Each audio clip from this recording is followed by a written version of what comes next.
Welcome to Best in Faction. A podcast about competitive Warhammer 40K. I'm Colin. I'm Mitch. And I'm Chuck. And we still do a show. Yeah, sometimes.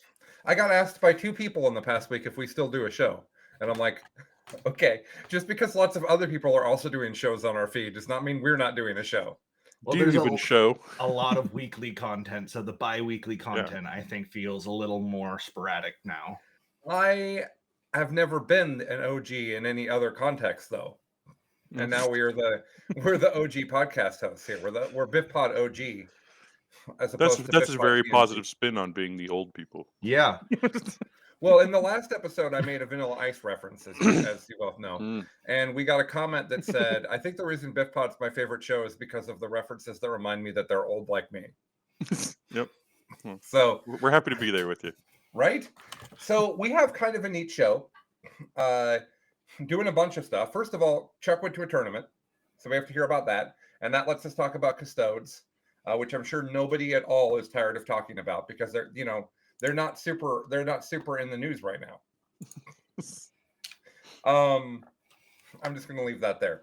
And then I'm going to talk about my experiences with Eldar so far because I know people want to know because I've been Eldar guy for a long time and we have a whole lot of new roles and boy, are they cool. And then we're going to talk about faction loyalty because the TNG guys had a great conversation about it. And we've all talked about that before, but we thought that our updated takes could be interesting. And then we're going to talk about, hey, this meta sure is frustrating.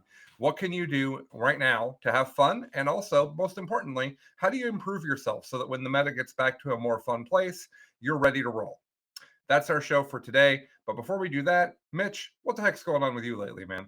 I have been very busy. Got some big life changes coming up. So mainly we're doing that. And I've had to fix my truck a lot lately, which has been a thing. Do you like fixing your truck? I like the sense of accomplishment once it's done. Sure. But all the entire process to getting to that point, and then I don't know if you would call it physical aftermath or fallout, but either way that you experience afterwards, it definitely, I don't know that it weighs out, but it feels better than paying someone else to do it right now, I guess. Yeah, for sure. But no, hobby-wise, I have been looking at Custodes and going, ooh, that's not something I can deal with. So I'm like, I can't beat them unless I join them. So I've been working on weird Imperial lists that feature Custodes because I don't need the katas. I want too many rules, too much to remember. I just want my basic shield boys to stand in front of my artillery so I can deal with Eldar. All right. How about you, Chuck? What's going on with you? Not a lot of 40K. I think between work and getting my mom moved into assisted living and going through all of that, like me taking over care, I haven't really been putting much effort into anything that isn't keeping me alive.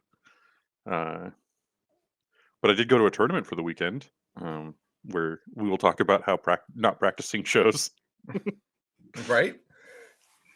I think we talked about that last time you went to a tournament. I don't know if that's a new topic. Well, because the games I played for this tournament were the last time I went to a tournament. Like, at this point, GTs are my practice. We used to go to RTTs as practice. Yeah, or just, practice like we're going to do this weekend. Which is exciting. But, yeah. All right. Oh, me. Yeah, I don't have that much going on. Nothing really. No, I've been playing some Eldar, making a little bit of content. It's been pretty fun. Yeah, family's doing okay. Stephanie's been sick all week, so that's been rough. I haven't been able to go out and buy Eldar models the whole week because I've been here taking care of the dogs and children. This is my number one complaint. Life needs to get out of the way. Yeah. I got 40K to do. Like, get I don't need this crap. Go away. Well, like I went online and asked people what they wanted me to play at a GT. I then paid a person to paint the models that were missing from my army to take that to the GT. I bought new models to be prepared for the GT. I got everything organized. And on the Thursday before the GT, not one, not two, but 3 real life reasons to not go to the tournament showed up. one Wednesday night, and I was like, man, that's frustrating, but I'm going to think about that in the morning because it's Wednesday night, and I still have 2 days before the tournament to resolve this adulting issue so I can go. And I woke up and another adulting issue hit me, and then an hour later, Stephanie's like, we forgot about blah, blah, blah. And I'm just like, okay, fucking fine. Excuse my language. Just Hey, look, you get one per episode. That's the rule now. fine. I'm not going to go to the, fine. I won't go to the tournament. Fine. Fine. So Fine. my next tournament will probably be the first week of April, which I think is when Tau Tipping is. And I have won Tau Tipping before, so I'm hoping that I think I won it last time, in fact. So I'm hoping that I can go repeat. I probably can't though, because much like Chuck, I am not good at 40K anymore. Yeah, turns out it's a skill you got to keep up. You can't Yeah, it just turns out you have to play wander a lot in order and be to good stay at it. I still understand everything, but the application of the things that I understand has been questionable in the games that I've been playing. Yeah, execution is huge. Right? So if you guys don't have anything else we should talk about, we Weird. should go into talking about Chuck's tournament. Well, I need to get caught up on. Okay. This is how out of it I am. I need you to talk about the shows so I know what art we got to do. Still. So you got to tell me, like, what's in flight, what's Yeah. coming. So Okay. first off, what do we have on the? What are we playing? Like, what content we got going on? Okay. And I'll take notes. You got to talk about it a little bit. Yeah, okay.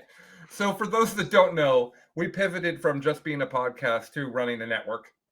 It's called the Best in Tabletop Network, and it is a conglomerate of basically our favorite people making content for you guys. And it's been really fun. So first of all, this show still exists, and we're going to continue recording every other weekend. We're usually going to be on Sunday morning. This morning, we're in a different show's time slot because that's the way it worked out. But you guys already know about us. And then every Saturday morning, except this one, there's a show called Best in Faction, The Next Generation, which now makes me feel really old every time I see them on. It really just makes me want to Yeah, quote well, a lot of stuff. I believe that. some of I them wanna are less know than half my which age. one of them is Tasha Yar? Like, is one of them going to have to leave the show for a really preposterous reason, and I'm going to have to find somebody else? Is that a thing that's going to happen? I'd bet on Lucas. I mean, don't put that out. Lucas and Tasha Hashiyar have like nothing in common.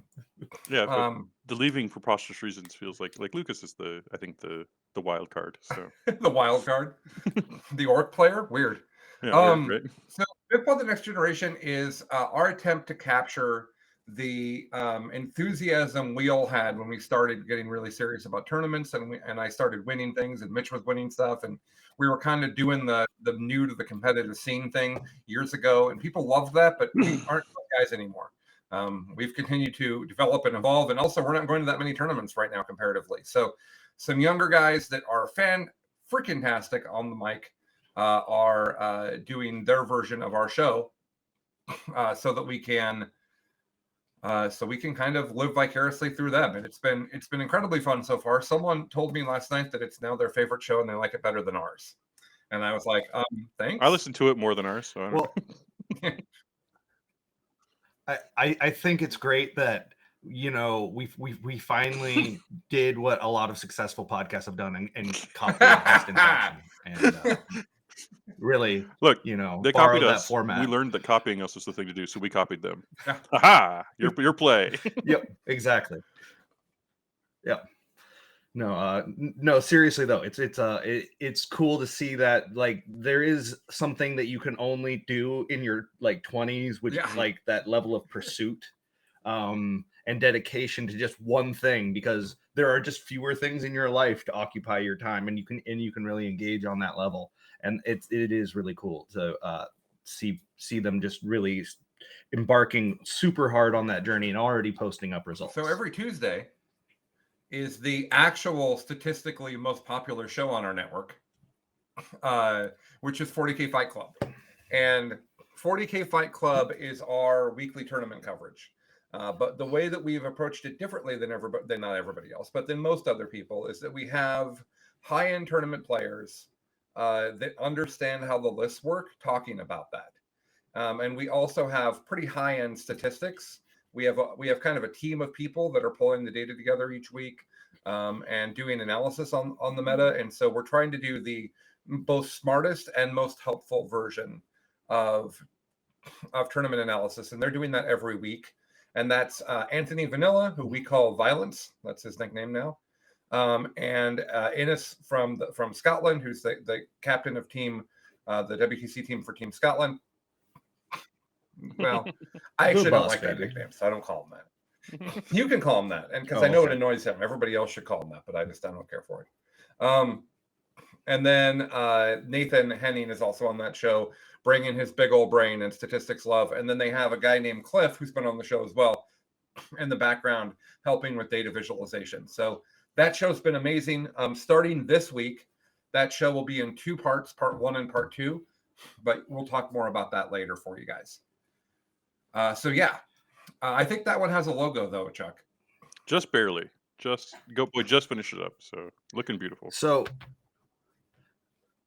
I will to give people an example of maybe the type of analysis that they're doing that's different. Something I really appreciated on one of the episodes I was just listening to was how they broke down exactly how much the win rates of other factions are impacted by the 2 S-tier factions in the meta right now. So you were able to see that, Guard would be a 5% increase in win rate. So, like you start to see all these different numbers that it shows you exactly how much that punching down affects different armies. And I think that that's really valuable data for hopefully getting effective adjustments to rebalance the meta because it can show directly how certain armies are being impacted, and that's one of the things they've talked about a lot is that the win rates are confusing because 60% doesn't sound that much worse than 50% because you think you're going to 60 and everybody else is going to 40, and how big of a deal is that really? It's 1 game out of 10. No, that's not actually what it means. When you look at the actual math, every percentage point an army goes up above everybody else wrecks the meta. Yeah, and it's incremental growth. The difference between 62 and 63% really isn't just one step. There's a lot to that one point going up. Right. Yeah, particularly if you get up to like 72. That's raw. Yeah. If you're, I don't know, hypothetically, your army is as good as release Iron Hands, hypothetically. Better than that. Better. Okay, better. So that's 40K Fight Club, and then so that show comes out is live every Tuesday at 4:00 Pacific, and then immediately hits the YouTube and podcast feed on Wednesday each week. Next up is Chasing the Narrative. Chasing the Narrative is my project that I'm doing because I wanted to, and no one asked me to do it, but I'm doing it anyways. I think that there's an incredible amount of story in 40K, just a lot. People are really interesting. People come from a lot of different walks of life. They've got different experiences. They're into different interests. So I'm doing a show where I take people from the meta and I just talk to them about whatever I want to talk to them about. So we had this is all on the YouTube. This won't be on the podcast feed, only on the YouTube. And the first episode we did was Anthony Vanilla, and we talked about his life of being homeless at one point and picking fights with people and getting stabbed and doing MMA and eventually finding his wife and settling down to a calm life of 40K violence. Then I interviewed Michael Timpey about Outward Realms, and I did kind of a How It's Made episode with him where we talked through how you make a strategy war game from start to finish, which was super cool. The follow-up part 2 for his episode was we talked about when he was a projectionist, and it turns out it used to be really dangerous, and the bulbs like exploded all the time, and there were ghosts in the story, and it was just very entertaining. Then in the third episode, I interviewed Tyler Bortel, and we learned all about him and why he's now hosting BIFPOD The Next Generation. And then he also explained to me what quantum mechanics / physics is, and he also taught me about NFTs and cryptocurrency. So that was pretty neat. Next up, I'm interviewing Adam Abramowitz. So I wonder how I'll possibly make that episode entertaining. He's very difficult to talk with, so right? Be ready. And then I got to get Falcon on too. I don't think he has a lot of on-air experience, so you might want to just pace it, slow it down a little bit. He's, not right. Usually so public facing. He will hug you, even though it's, remote. He gives great hugs. Yeah. We are going to tell something that Stephanie and I call the Adam Crotch story. So everybody can tune in to find out what that means. Mhm. All right. So next up is the Outward Realms podcast. So we have 2 podcast feeds now. We have the Best in Tabletop feed, and we have Best in Tabletop Expanded. The reason we have 2 feeds is because we are going to do content for other games. I am in development of a MCP show, as an example, and then Anthony is also talking about doing a show that's about the competency of tabletop gaming rather than a specific game. How to be good at all of them rather than how to be good at just 40K, which I think is pretty darn neat. So we're going to be filling that feed up with shows that are not 40K centric and are just tabletop gaming in general. And then leave all the 40K. The Best in Tabletop feed will continue to have every show that's 40K specific so that that's easy for people to find. But the Outward Realms podcast is the official podcast from the makers of Outward Realms. Every other week, talking about the lore, talking about the tournaments they've started doing, how the armies are performing, what's coming, how rules are changing. It's a very new game, but it's already been incredibly popular. And so if you want to learn more about it, there's a great podcast waiting for you. And also, should you listen to that podcast and think, man, that sounds great. If you go to the website and you order some Outward Realms, put in BITN for Best in Tabletop Network. And what you're going to find is you're going to get a discount and you're going to kick some money back to us. So Outward Realms, fantastic game. We've talked about it a lot. Chuck and I hope, Chuck, are going to be doing battle reps for it soon. I hope. I think so. The only thing holding me up is I have the models now. I want to do a video of me, sort of speed painting is not the right word, but efficiently painting the entire army. So I should be able to, I think, within the month, be able to put that on the table. And my army was being commission painted by Michael's studio, and then something happened, and now Michael's painting my army, which I feel weird about because he's as busy as I am. But he said it's what he wants, so there you go. So my army will be here soon, hopefully, and we can play some Outward Realms. All right. Next up on the show log is a show I've been told we have, but I don't know anything about it. It says that there's a show called Best Painted, Chuck, but I'm not aware of that show. I'm not either. Speaking of life being a little too much, I have managed to purchase a very expensive camera that I have right here with a tripod. So I'm almost there. I forgot to buy a memory card, and I have a little Necron who's ready to be my first bumble through painting. So I'm on my way. And if anybody's wondering But what what our I'm hoping commitment to hobby content is, not only are we working with Chuck on this, there's also an amazing painter out of Oregon named Kim. And Kim he's just an incredible painter. His Thousand Suns in particular, Chuck, are just incredible, right?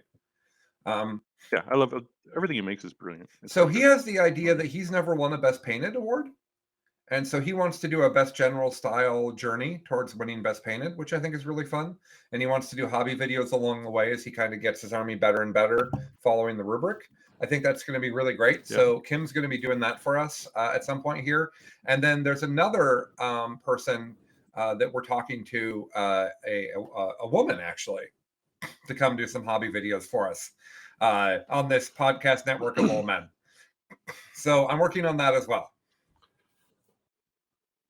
So about Kim's show, I think something that to really highlight that I think is going to be really interesting about that journey is the Pacific Northwest is a shark tank in the hobby side of things. Like you have people who have won Best Painted in the ITC that just show up and they're like, oh, hey, look, here's this army that every time you stare, there's more intricate detail. Let me tell you, I miss being the shark in this pond. There is at least 5 or 6 people who I'm like, they're here? Great. If it used to be, I got them all the time. Now I'm like high, medium. It's pretty cool to see all the stuff, though. Yeah. So I think that creates a really interesting aspect to that journey. I'm really excited to hear it. Yeah. And like Carl's here. He's won Best Painted and he paints an army for a year and then takes it to a tournament for a year. And every time you're like, that's still amazing looking. Yep. Yeah, the Borderlands Drukari. Well, I mean, you got to give a shout out. Like Dark Tower overall, as a team, they put so much work into making sure they can everything they bring to the table is painted and nice, and ready to go. And so. Noah owns like almost all the armies now. Well, and then Yeah, I don't know where he gets all And that Noah's energy. and but he Noah's paints armies look everything. great. Yeah, and then JT's armies are like actual like yeah, artworks. both Like, Steigers they're are amazing. just like, or Steiger are like, just they're great. And then you've also got Mike Giannone that shows up, and he'll be like, "Oh, hey, look, I just kit bashed this entire pirate sky army. You know, I'm just gonna roll in with a 3x3, by 3 foot display board because that's cool, and it's amazing. But like, it is a tough crowd to try and get best painted. So It's funny. really I think I should probably trade him show names if he's going to do that. That's his journey. Best painted seems like it would be a better name for his than mine. I'll talk to him. Well, I actually thought about whether best painted should be the show that you both do. That's the thing that I thought about. Whether should that be just the hobby brand and there's multiple people making best painted content was what I wondered. But we can talk about that later when we're not doing a podcast for everyone. Oh, there's people here. Right? I forgot. Okay. Next up is the brand new show. Actually, no, there's several new shows. We just debuted this week a show called 40K Frontiers. And 40K Frontiers is a guy from New Zealand, 2 guys from Australia, and a guy from Korea doing tournament coverage. And the reason this exists, and this is in the feed already, it's on YouTube already, their first episode's already up. The reason this exists is because one of our, when we created Best in Tabletop, we came up with a kind of core principles that are important. And one of them is inclusivity. And frankly, we as America, we basically just look at American tournaments for the most part. So when we did Fight Club, we included Innes because he'll talk about the European scene, whether we want him to or not.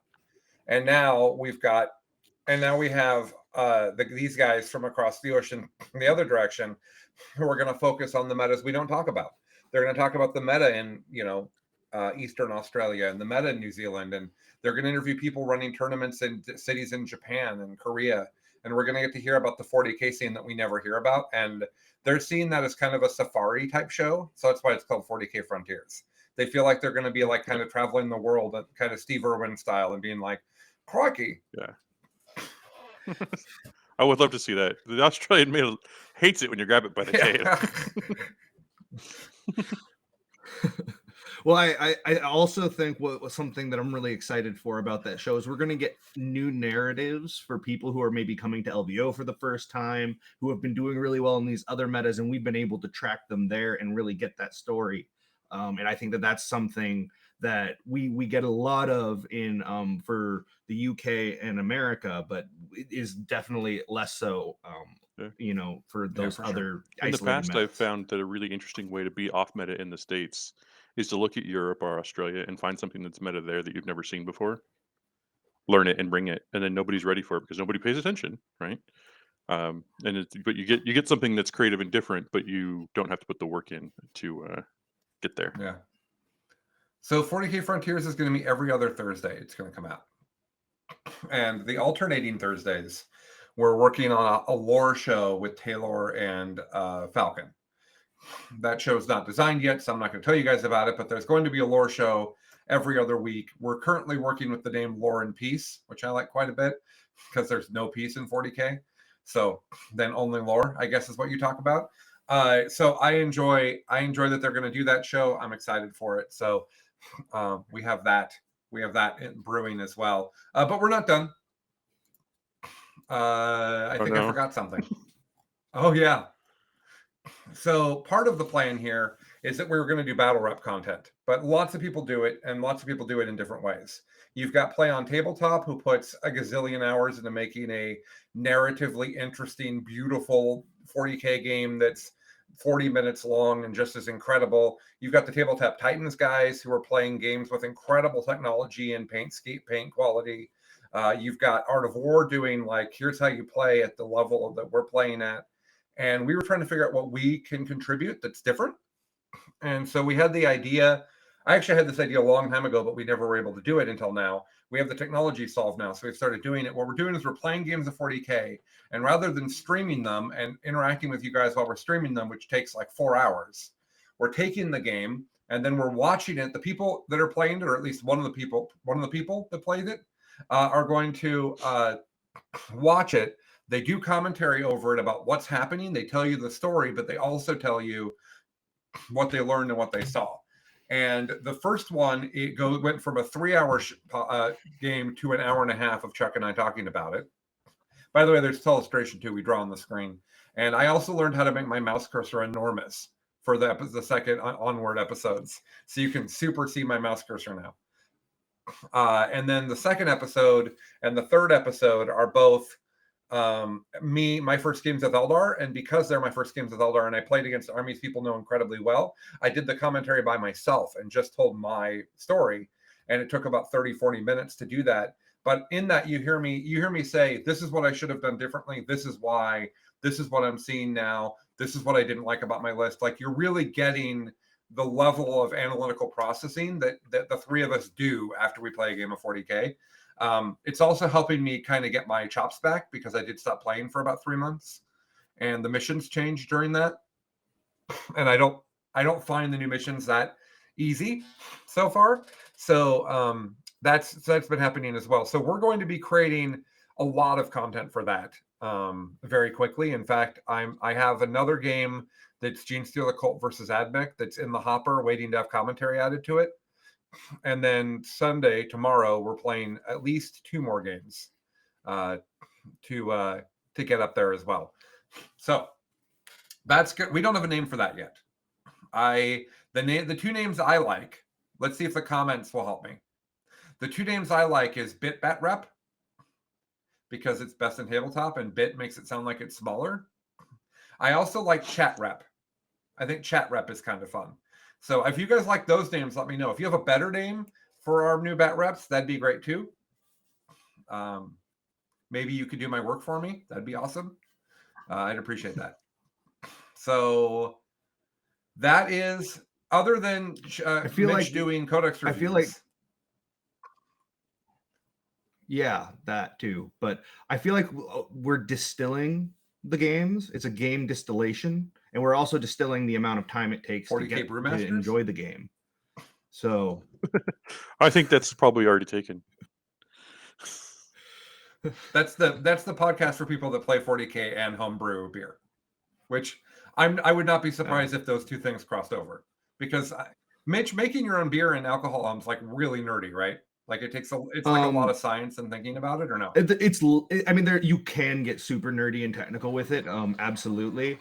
I have actually, believe it or not, well, actually, it's very easy to believe. The idea of just making a meadery that's all Space Wolves themed meads has occurred to me multiple times. Because I do currently make. I find that all business plans that have a target audience of 7 people are good ones. Yep. Which 7 people is the important part? Yeah, how much money do those 7 people have? And how much mead can they consume? And I have faith in Space Wolf players. Is one of those 7 people Matt Nurgle? Because if so, it's probably worth doing the show. All right. So that's what's going on with Best in Tabletop. We are calling a show lock for March.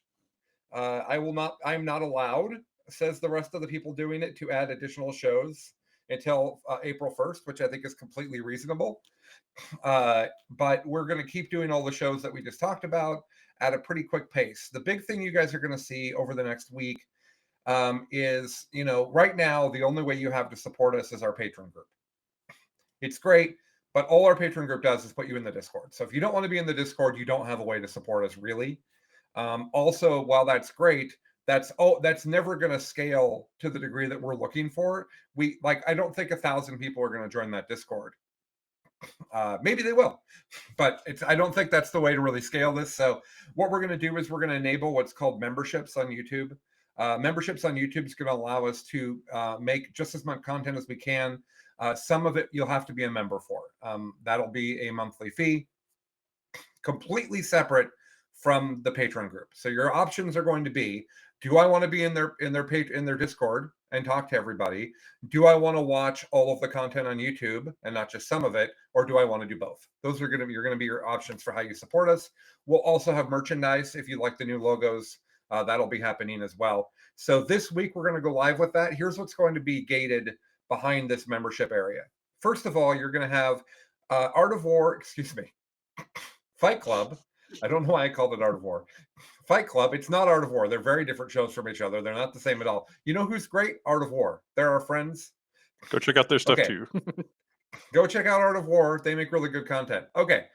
Fight Club, which is on Tuesdays, they're going to do an hour of tournament coverage that's for everyone. And then they're going to do a second hour that's really how do these lists function into each other and how does this actually work? And they're going to take strategy questions. They're really going to dive in. If you watch live, you get to watch the whole thing. But immediately after it's done live, it goes away, and part 2 will only be available to people that are members of the YouTube. Part 1 will always be free from now until the end of time. It'll be in the feed. We're going to have a separate podcast feed for the people that are members that gets all the shows. Then the battle reps, but believe it or not, take a bunch of effort to make. So what we're going to do there is we're going to release probably every 25% of them for free, maybe 33% of them. I'm not sure how we'll do that yet, but a bunch of them will be just free and up, and then the rest of them will be behind that membership group. And finally, Chasing the Narrative is going to have the normal interview with the people is going to be available, but the silly 15 minutes where I find something ridiculous to talk to them about, that's going to be behind that membership wall as well. So those are the 3 things you're going to get for right now. Part 2 of 40K Fight Club every week, at least 1 bat rep every week, and at least 1 part 2 of Chasing the Narrative every week. And we're going to have that go live this week. I know it's asking for money. We are appreciative of that. If you cannot afford it, there are lots of other ways to support us. You can subscribe on YouTube.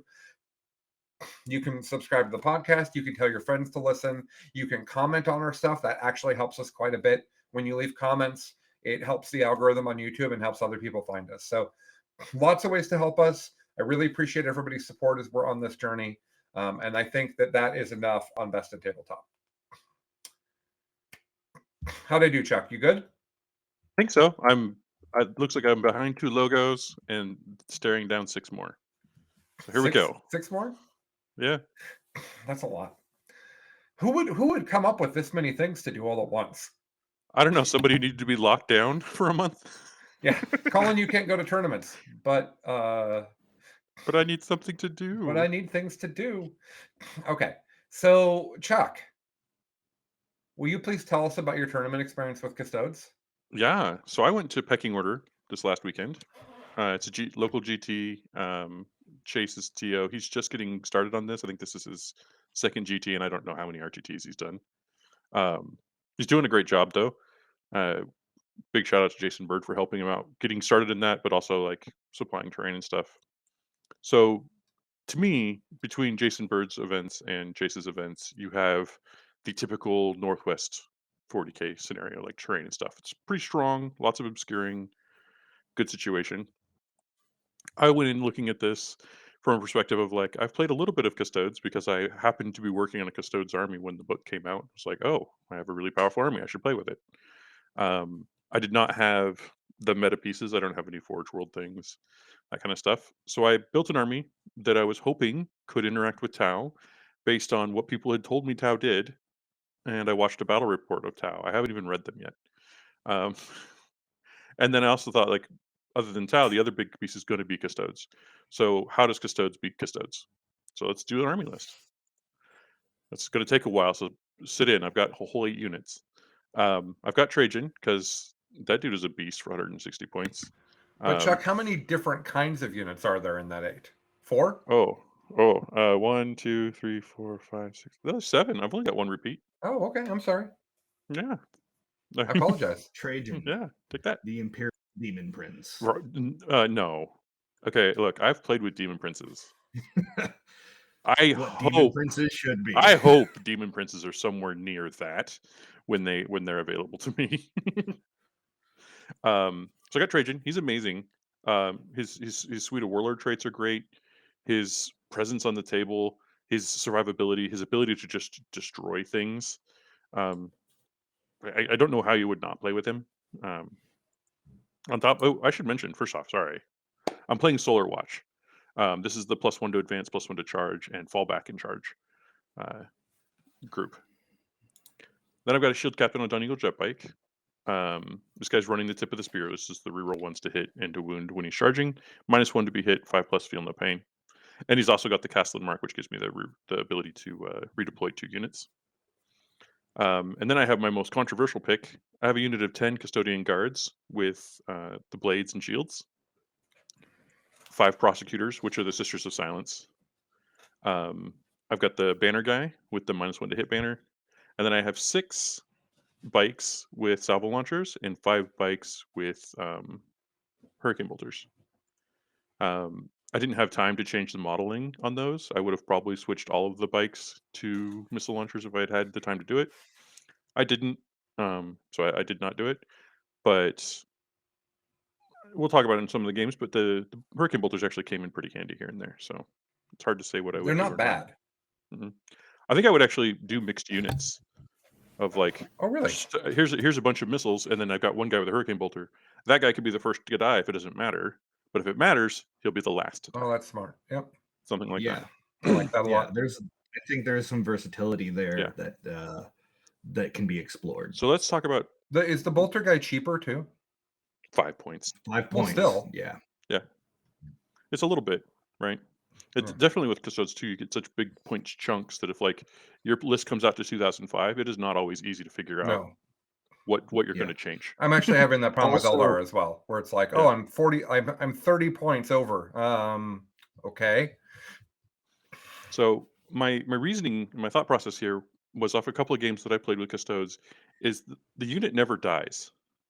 You don't like normally I'm used to playing trade 40k where somebody puts their unit forward to hold the objective. I send my unit in, it kills their unit. They send a unit in that kills that unit, right?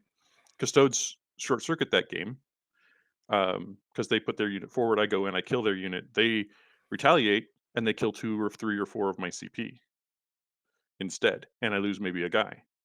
So my thought process there is like if I have a unit of 3 bikes, that's great. But if I have a unit of 6 bikes, the same number of dudes are going to die, right? It might cost me a little bit more CP to be in a ball like that. But then you get into Custodes matchup, and my 6 bikes hits their 3 bikes, and I kill them. They're not used to that happening. I still have all of my bikes, and now they have to send another unit into me, which is going to kill a couple of my bikes, and then I'm going to retaliate against them again. So let's kick right into the first game where I played against Custodes. He played what I would consider to be very sort of what I expect out of the meta for Custodes with Emperor's Children. Had the 3 sets of bikes. Oh, I can't hear you, Colin. He was so meta. Oh yeah, he was spot on. It was interesting to play the game. Now, my opponent was really very nervous. He hadn't played a lot. He was new to the army, new to the tournament scene. Everything was kind of like he was just a little overwhelmed. He was very, upfront about it. I love Um, I'm at one of my first tournaments. I've brought this thing that is so abusive and overpowered. Yeah, but I don't. And it's funny is he kept telling me like he didn't necessarily know what he was doing. He was nervous, and he said, but he played an incredibly tight game. In fact, I think he probably played better than I did. But just trying to trick you. No, I don't think so. Like he was visibly having, but like the thing, like I always appreciate courage over fearlessness. He was like being nervous and then conquering that and still playing a really good game. So that was really commendable. Man, I feel that really hard, Chuck. Yeah. But my thought process of like if I just have bigger units of Custodes was very spot on. Every time we engaged, his whole unit disappeared, and some of my unit was left over. Sometimes enough to kill another one of his units. And very quickly, that steamrolled over. I ended up winning the game 91 to 57. There was not much left on his side of the table when we were done, and I kept him pretty far down on primary until the end, where he picked up a 12. But the game was fast. We both had a very long lunch break, Which is very not what common you're for used to. Custodes. No, not at all. I think this is when I messaged you. I was like, so I finished my game. I've walked around and talked to everyone. What do I do now? Mhm. So I had like another 45 minutes till game happened. I'm like, I don't know what's going on. What happened? What do I do with all this time? That was a great game. I think most satisfying for me out of that is just like seeing the proof of my idea actually worked. And I think it is worth other people considering. Like 5-man bike units are probably pretty, pretty worthwhile. And I don't even think going to 6. Never did the blast rule come up.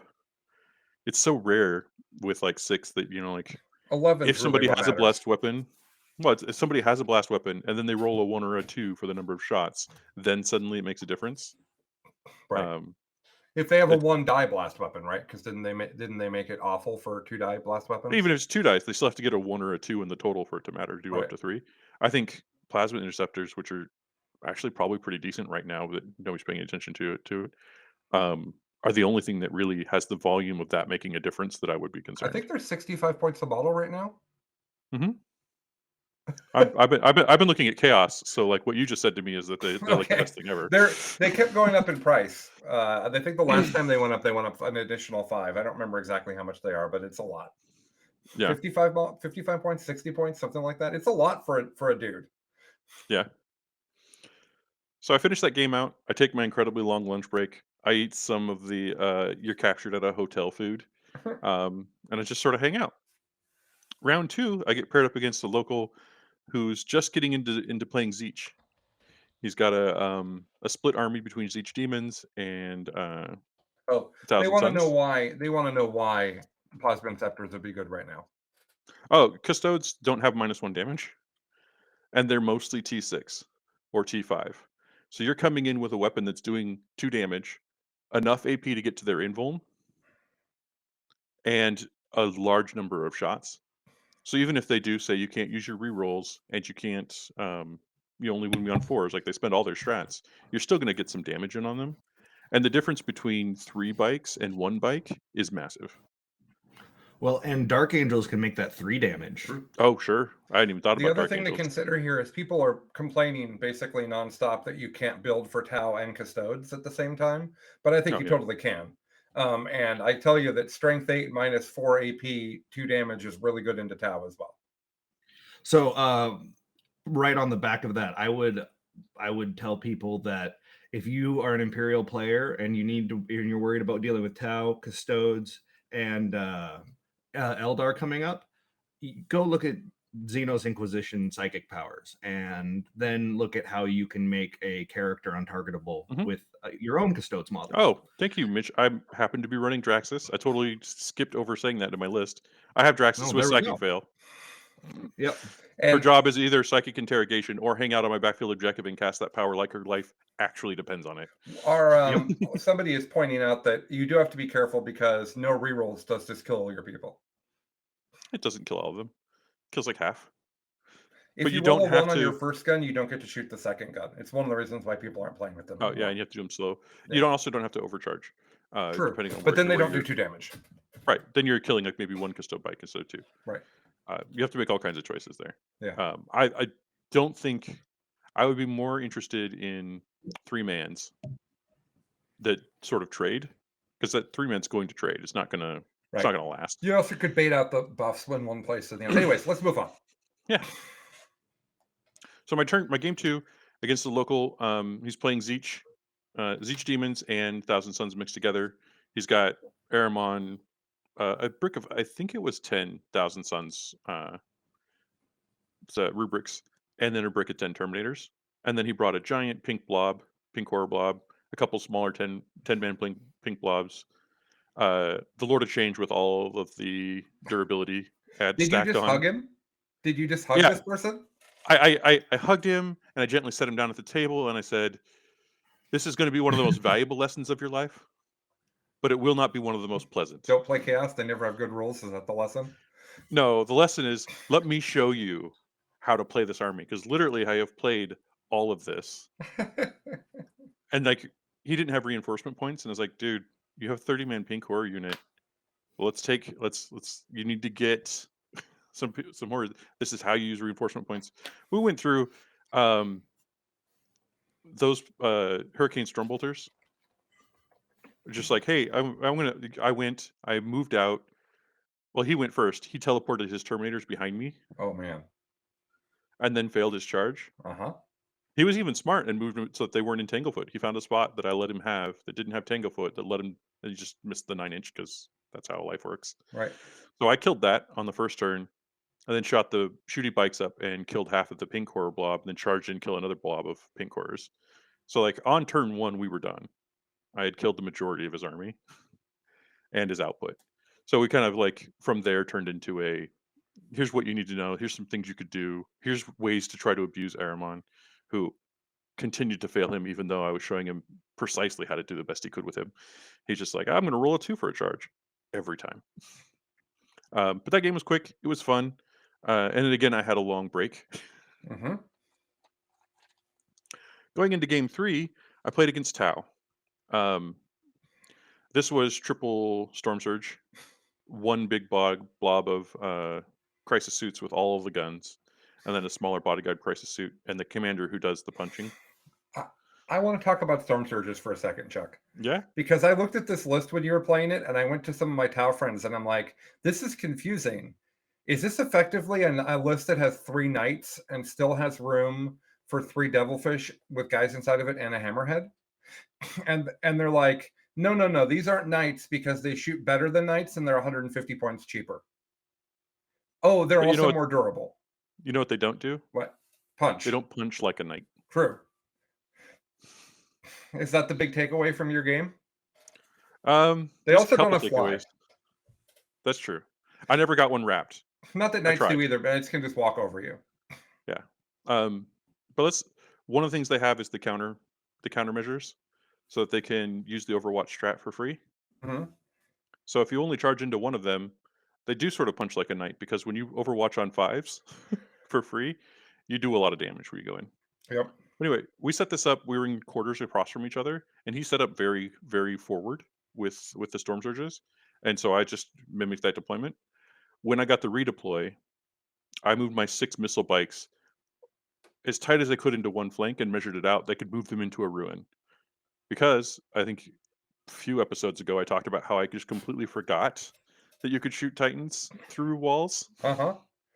I remembered this time. So I used that redeploy, then I moved over into that ruin. I've been playing it that when you move into a ruin, or when you are next to a ruin, if you are touching the ruin, like you are adjacent to it, that you are not in it. You're not in that cover. He was of the opinion that if you touched it at all, you were in it. Okay. And we had Chase come over and talk about that, and he agreed with my opponent's decision on that. Right. I'm embarrassed to say I did not handle that very well. Okay. I was very upset. I vehemently disagree on what the words within and on mean. But we kind of went back and forth on it. To me, I feel like I pushed back once on the judge.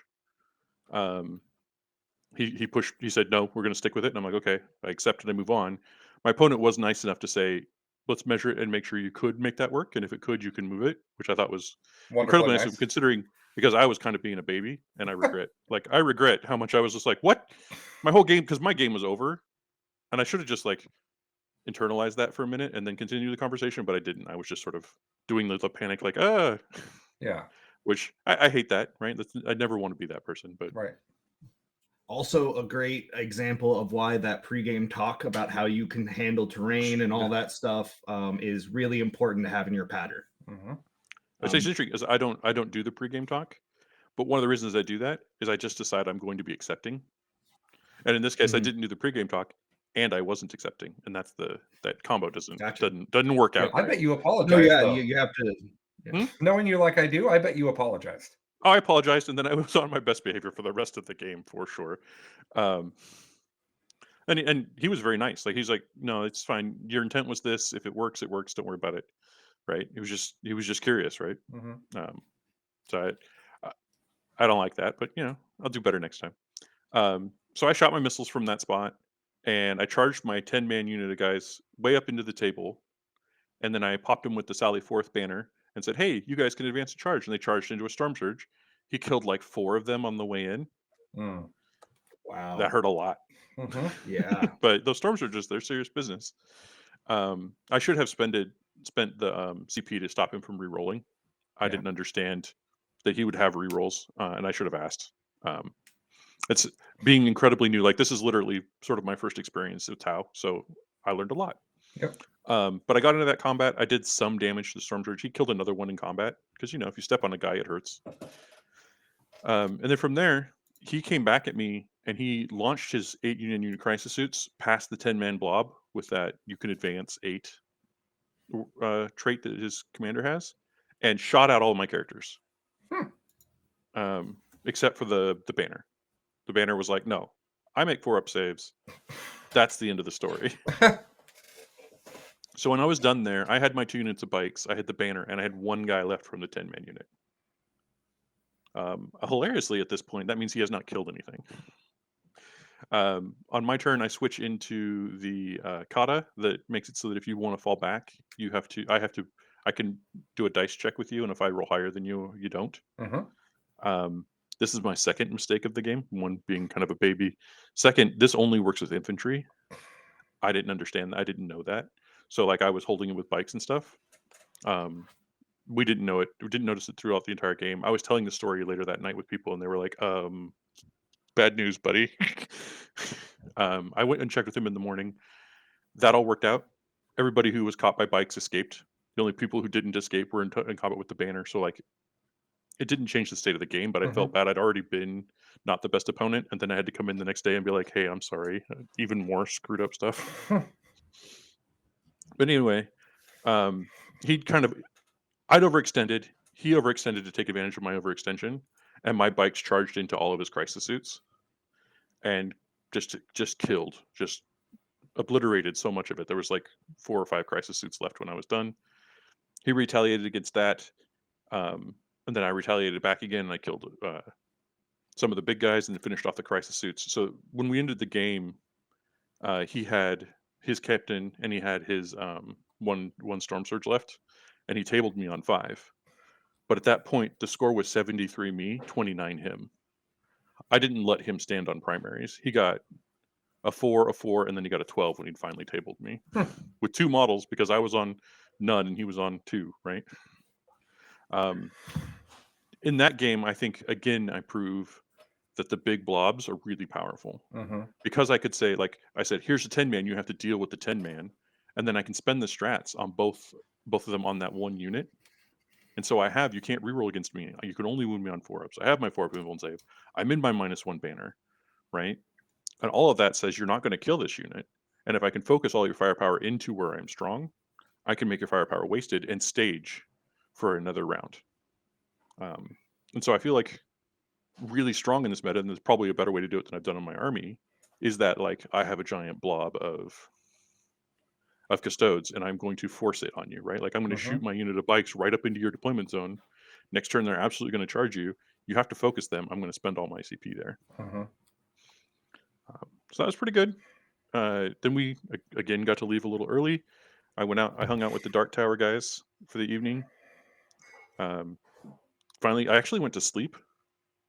I don't normally sleep well on the night of a tournament. I think I did great. So that was nice, especially since I was 3-0 at this point. And of course, I'm dreaming of like, oh, I'm going to win everything. Day 2, which I will call Dark Tower Day.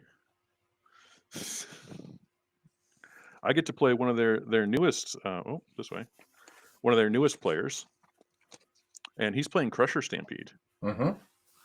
I have 1 experience with Crusher Stampede. It's with orcs, and it happened so quick I don't actually know what happened. So I have to sit down and really. Because your think opponent this was also through. not entertained by that game. No, neither. We played that game. We were like, oh, okay, let's play Marvel Crisis Protocol instead. That was all we needed to know. Now in this game, he's got 2 of the Diamond he's got 2 of the Scythe Theraduals, the combat ones with the flamer. And he's got the flying Hive Tyrant who's going to ignore my invulns and do like 4 damage a hit. Like that guy's an all-star in the Custodes matchup. Like watch out for him. And he's also got, I think it was 5 Hive Guard. So he posts up like you would expect. And then he went first, and he did the one thing I really, really didn't want him to do. He played reserved. Oh no. He moved on to just enough stuff to raise some banners, and he moved 1 giant bug to the middle of the table and put the 4-up on it, gave it the 5-up Feel No Pain, and he was like, great, you go. I'm set to get a 12. Here's a thing, you can go interact with this, but then you're going to have to like, put significant effort into the center of the table. Bad news. I did not take that bait. I went around to a flank and attacked some Tyranid warriors and stole the banner they put up. I did not want to go into Dimacarian land. Getting hit by 1, I think, is acceptable. Getting hit by 2 is a death sentence. So I needed to make sure, I'm 28 inches away from those guys. And we played sort of cagely back and forth at each other, pushing each other's objectives until one turn he goes, you know what? It's time. And he sends in the Dimacarian and the Hive Tyrant into the 10-man blob, pops the strat for 6 mortal wounds, pops all the psychic powers on them. And he's just like, hey, you're 10-man? It's a 2. And now let's fight it. Oh, now it's real dead. The only mistake he made in that regard was that Trajan was over on that side of the table. And Trajan was like, oh, a Hive Guard and a side Theraduel? Yeah, I'll kill those. Because, he's the man. In the end, though, he was able to, I think because of that conservative approach, stay on the primaries more than me. And he ended up winning this game, but only 85 to 79. Like, I was right there. If he'd played any more aggressive, I think I would have taken advantage of that and pulled the game on my own. So he played it smart. I think Crusher Stampede is actually kind of an interesting meta call right now, because I think it's actually pretty reasonable into Custodes and into Tau. So, I'm not saying you've got a good matchup in either of them, but you got a better matchup than the rest of us. Yeah, I think that's the Custode matchup with practice means you're going to beat most Custode players. And I think Custode players. I know that at get there. the big tournament last weekend, I think that there were a number of situations where Crusher Stampede beat Custodes. Yeah. So I don't know. Cool. It's hard for me to conceive of what that game looks like into Tau, but I do feel like Custodes, like particularly if you bring that Hive Tyrant, you have a lot of game if you play it right. Yeah. So that was my first Dark Tower opponent. Dark Tower opponent number 2, I got to play JT. Like we were talking about earlier, one of the most beautiful painters in the area, and maybe the nicest person in the Pacific I'm Northwest. gonna go out there and call it nicest person in the Pacific Northwest, and a great TO. Well, JT McDowell's also here, so it's hard. Damn it! It's JT off. Let's make them. Why don't we just say the JTs are the nicest people in the Pacific Northwest, and we I accept that. Now he's playing Grey Knights, and he's playing the Grey Knights who have I don't remember the group, but they have the ability to +1 damage, +1 to wound, +1 to hit on a particular unit. None of those buffs are something that I'm very good at, right? Like, I kind of want to turn off his rerolls, but they're just reroll 1s. I kind of want to make him 4-ups to wound, but like a lot of his stuff is wounding on a 3-up anyway, so it's not a big change. And honestly, his army, his list is like sort of accidentally specially designed to destroy me. He comes up against the 10-man, and he's like, okay, I'm just going to take a round of shooting at it. Now there's only 3 of them. Oh, you got your bikes out? I'm going to kill 4 of those bikes. Right, and that the game's going that way, and I'm pressuring him on the objectives. I keep pushing him off, and I'm killing a Dread Knight a turn. But I'm killing a Dread Knight a turn. He's killing one of my units. I only have 3 big units. Right. The only thing that kept me in that game is the fact that he wasn't killing the entire unit in one go. So I could then use it as a piece to hold an objective, or to take on a little 5-man unit or something like that. But he mopped me up pretty quick and fairly efficiently.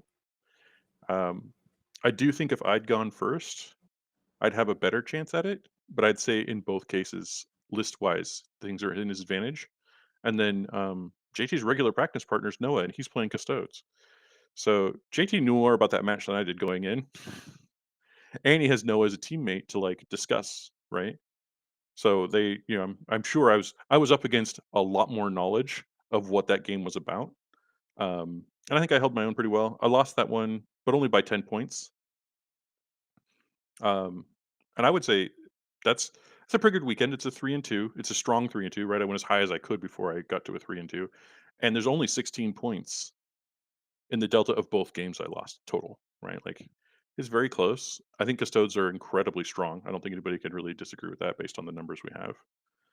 And I'm not playing anything that's particularly like the best, right? I could swap those 10-mans for Dreadnoughts at the same points, and I would just get a ton more firepower and a different kind of damage profile. I could put Sagittarian Guard in instead and get a whole bunch more shooting.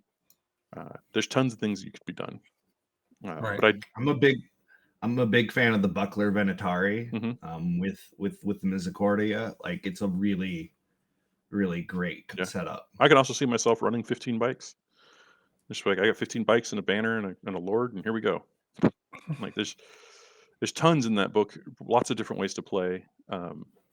And I think the best armies will take a high lot of skill, but I think as far as if you're just a mid-table player who's trying to get some practice and have a good army, like you can really just take whatever you want from Custodes that makes some sense, and you'll be in good shape. Yeah. They're strong across the board, Well, and they they're don't have very many data forgiving. sheets, and all the data sheets are good. Yeah, and they're forgiving. The durability and speed is a forgiving combination. You make a mistake, you get out of it sometimes.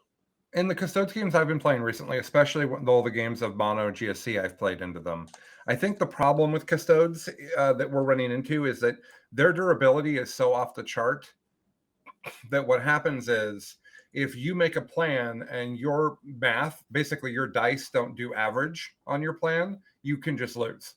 Oh, yeah. And Chuck and I have seen that in our practice games. I saw that when I played GSC into Hank. We were having this amazing game, and on turn 3, I made 3 charges. The whole thing was set up so that I could fight last 2 of the units. He didn't get to interrupt anywhere, and I underperformed in all 3 places, and then everything in my army died. It just game's over. Yeah, and I think that that's the issue, because the transhuman strat is amazing, the -1 to hit banner is amazing, and the no rerolls is amazing, and the fact that those are both 1 CP strats means that you can just jack people so hard. Well, and they're always efficient in whatever survives always does damage back. There's nothing that they're not good at. Yeah, everything. I think that's one of the things. And then everything falls back and shoots, and everything falls back and charges. Well, that's when I was playing it. No, it just seems like that's just the thing that Custodes do. I've not been able to keep anybody in combat like at all. No, well, the chances that you survive a combat after you've engaged with them, like you have to have particular sets of profiles to stand with them, right? So are you going to keep playing Custodes, Chuck? No. Okay. Why is that? Just a couple different reasons. One, I just looking back at the TNG episode that they just did, right, where they talked about faction loyalty. I have faction loyalty. I have faction loyalty to Chaos. I have faction loyalty to Orcs. But probably even more faction loyalty that I have is a deep-seated hate for the Imperium. I want to take the Imperium down. I want to break it apart brick by brick and turn it into a lost empire. Playing those armies hurts my soul. But on top of that, my games were all done an hour early. And honestly, I would prefer to use most of the time. I prefer a longer game. Yeah. I'm like Brad Chester. I want to get to the part where I'm hanging out with my opponent and we're BSing about the game as quick as possible. I like staring at the game and trying to figure out what I'm going to do next. Yeah. And there wasn't a lot of that. It's particularly with this Custodes list. I have 3 moving parts. Assigning what those 3 parts are going to do, not very hard. Yeah, right. Like my list, I have a hard time with that. My list is incredibly easy to play. Mm-hmm. You have maybe one big decision, and sometimes you have to make that decision and take a deep breath and be like, "And here we go. I hope this works." But it's not hard to figure out. It's not intricate. So it's really not the kind of army that feeds me well. So even though I'm probably going to make some decisions and play some Chaos, and actually I'll probably still go 3 and 2, but I bet it's more like lose, win. I think I will have a better event that way. And also it means that I'm hobbying on something that's about to come out, and I'm really hoping that something in the Chaos section of the releases this year will be this level of strong, and then I will just all in until you guys take it away.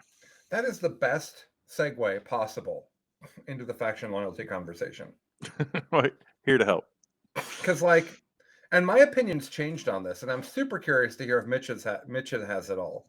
Because we've talked about this a bunch over the years, and I used to say that I used to talk a lot about the value I got in meta chasing.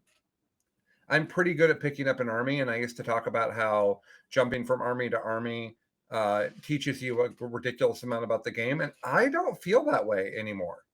I think that people meta chase, that people jump to the most abusive thing, and I don't think they're gaining competency in a lot of cases. My take is, like, as I've started playing Eldar again, even though the book is entirely new and it's huge and there's a lot going on in there, I kind of get it, and I kind of know what things do. I have all of this Eldar knowledge that's just there. And I'll tell you that I'm immediately playing Eldar better than I was playing than I would play Custodes. Right. So I think that as we talk about the bad, here's the take that I wanted to share. And let me share this take, and then you guys tell me what you think of this. I think in general, this is Colin's hot take, people jump armies because of what's good way too much.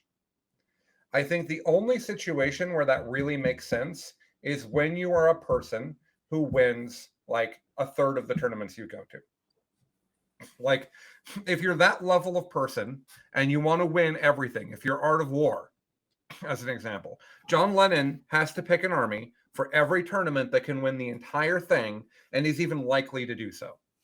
But for the rest of us that are really excited if we go 5-1 at a major, or even excited if you go 4-2 at a major, I don't think jumping to the thing that's currently hot. Well, now Custodes and Tower are so powerful that you have to accept that they're going to get nerfed for everything I'm saying to make sense. But I don't think jumping to the thing that's hot every time a thing comes out actually gets you what people think it does, unless you're those incredibly top tier players. Because like you look at Alex McDougall, and when you watch him play, there's a level of knowledge of how his army performs that's very difficult to get past. And I just really think that people should be playing the things that they're excited about more. I know that lots of armies are bad. I get that. But it's not because, but we're getting to a point where almost everybody has a 9th edition codex, and almost all of those books are pretty good. There's only a few that I think are absolute turds. So I would recommend that the majority of people jump less and focus more on the army that they like playing, that they enjoy playing, and they get good with that. What do you guys think of that? That isn't what the advice I would have given 2 years ago. I approach it differently. I think it's a question of scope. And the way I kind of think about it is, you have to know how much information and how many different types of armies you can really like internalize and be able to play with. And I think of that as like my stable. So my stable is the Imperium. Now that doesn't mean that I play every Imperial army all the time, but if one Imperial army is the better one, I always have access to that. I have found, for me as a player, I enjoy souping like far more than playing pure. It's not even for the competitive advantage, because a lot of the times you can make the argument now that I'm giving up more than I'm gaining to do it. I just prefer it because I like the toolboxes that it gives me access to. So my stable is the Imperium, and primarily, we're talking I'm going to Space Wolves, Dark Angels, Sisters, Custodes, Inquisition. Like there are very specific armies. Guard, of course. Sorry. Man, if Guard, I gotta say right now, I'm gonna say right now, if Guard comes out with a good codex, Mitch will come over and we will play like 3 games of Guard for the bat reps. Oh, yeah. Like immediately. Well, like the day we have the rules, Mitch and I will be grinding on Guard lists. Yeah. No, but like those are the armies I'm comfortable with. I don't have, when I go to pick up one of those armies again, I don't have to remember everything about them. I have to brush up on my rules a little bit. I have to, just refresh myself. And that's because I've kept to that philosophy. I've owned Xenos armies when they were good. I owned an entire Eldar army in 7th edition when Ynnari was amazing, and it just sat in a box because it was not in that stable for me, and I didn't feel like I was going to have as much fun going to something new like that. And I could totally see how people might think it's limiting, but much like Chuck likes to crush the Imperium, I like to play the real bad guys, which is the Imperium. and I enjoy that. I enjoy Humans are the worst. Yeah, absolutely. Yeah, like I enjoy like the fatalistic way the Guard works, and it's awful and terrible, and I would never want to exist in that world. But that's what I'm saying. I want to play an army that is a dystopia that's worse than the one I actually have to live in. So that's really what I'm after. But like that can be one army, can be your stable, right? Like let's take Paul Winters for example. He'd been a 1-horse man for a long time, and then he branched out to Sisters, and because he decided that was how he wanted to experiment and try something new. And then immediately went back to Chaos. Yeah, exactly. Well, if that's where your fun is, he moved into Sisters, and Chippy went, "Oh no, triple nerf." Yeah. You get back to Slaanesh where you belong. Yeah, they sensed a disturbance and they corrected. But I will tell you, but I want to accentuate your point here when we're talking about Paul. I am so afraid to get into a close combat with Paul. Yeah.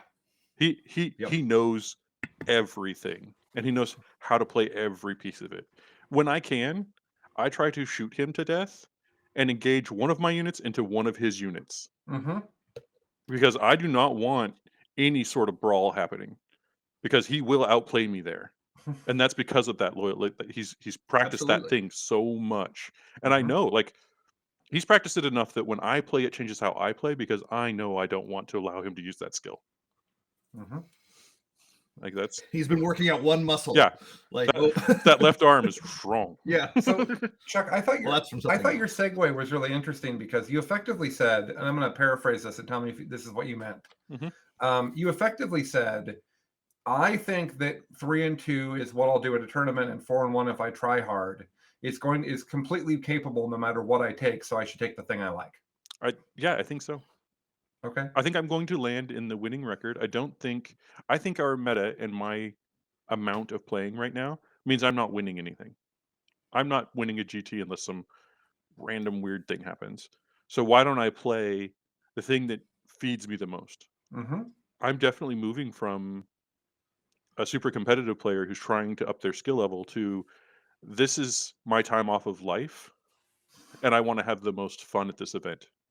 Mm-hmm. And I think it's a weird and uncomfortable transition, but I'm here for it. We'll see what happens. I feel very similarly. I like some of the most fun games I've had playing 40K have been since I've come back, and I've lost more than I ever have before, and I'm having more fun doing it. And it is a weird thing when your brain is like, but no, you failed. It's like, well, no, I didn't fail because every single one of those games was enjoyable, which means I spent 15 hours like having a good I had time a as great opposed weekend. to having Yeah. exactly. And I'm like, that is winning, right? Like I made new friends, like I had connections with people. That's so much more valuable to me. And I think part of that is the pandemic talking. For sure. Where like that social element is far more of what I need at the moment than maybe like competitively. And I also just acknowledge I don't have the time right now to necessarily grind to get back to where you need to be if you want to be competing with the general Pacific Northwest meta, because there's a lot of people who are putting in the work. Yeah, and it's we're shown. not soft anymore. No. I'm not making fun of. I'm not going to make fun of our meta anymore. No, it's plenty fine. I Yeah. mean, look at the last Charity Hammer. We brought some of the best players in the world, and they're like, "Oh crap, where are we at? What's happening to us?" Right? But I want to go back to your original question, Colin, because I do think you're describing a particular way of approaching the meta correctly, right? If you come at it and you're constantly changing armies, and it prevents you from getting a grasp on how to play something well, I think that's a problem. But I also think there's some space. I think it was Brad Chester I was listening to talk about this, where we hear army hops all the time, right? And he starts to identify things that are similar to each other, right? So that once you reach a certain level of mastery, you can be like, well, yes, I've army hopped, but this unit of troops is similar to this unit of troops, and I can use them the same way. And so it almost becomes less and less like you're army hopping and more like you're just sort of a master of the game. What I think is important is to recognize where you are as a person and your competitive level, and don't shoot for the end point. Like if you're in the mid tables and you're like, well, I'm going to just army hop until I become a master. That's not the path that he took to get there, right? You need to hit that level of specialization and understanding because you'll grow muscles that you didn't have before. And then when you army hop, you can go like, oh, I have that muscle. I remember, like when you went from Tyranids, when you went to Tyranids to White Scars. no, the other ones, but yeah, White Yunari. Oh, Yunari. to the Yunari. And you're like, oh wait, this is the same. They just move farther. Great. Yeah. I'm at home. Right. As soon as that clicked in, you're like, I oh, messaged Nick and I'm ready like, to go. Double Spear Yunari is the same as Double Kraken Stealer Swarmlord, only better. And Nick's like, I hadn't thought of it that way, but yes. Yeah. And when you can make those indications, suddenly you can start connecting. Right. So I think you've really summed up something there that I probably wouldn't have been able to articulate like that without like hearing you talk about well, it. I'm just cribbing Brad Chester, so don't give me too much credit. Well, I mean, but the concept of like I really think of the armies I play as like Legos. So like I have Scions detachments that are 500 and some odd points that I will bolt onto an Inquisition detachment, and then I will bolt all of that onto a Custodes Yeah. you know, like defensive detachment. And that's very much how I think about armies. I have all these separate little Legos that I build to construct the actual army I want to play. Yeah, we used And that's sort of how I've come to like think about and understand my stable of army. yeah, you're creating isolated pockets of like almost like here's a 500 point detachment. Detachment has a whole new word meaning now, but let's take it in like just a broader term. At this 500 point Yeah. detachment, it does this thing. Yep. What other things do I want to combine it with to get me to a point where I'm winning my missions? Right. And then you take like a couple 300s and a 400 and another 500, and you're like, great, this composes a whole army, and they all, you know how it works. So you're not trying to conceive of how do all 20 of these units work. Mm-hmm. How do Yep. these 5 detachments I've built work? Interact. Yeah. And how are they going to? Is it covering all of my needs? Is it going to kill what I need to kill in the meta? Is it helping me win these missions? But it simplifies the problem for you. So instead of trying to do 20 times these problems, you're doing 5 times these problems. Mm-hmm. Yeah. Absolutely. I'm having kind of a weird journey with this.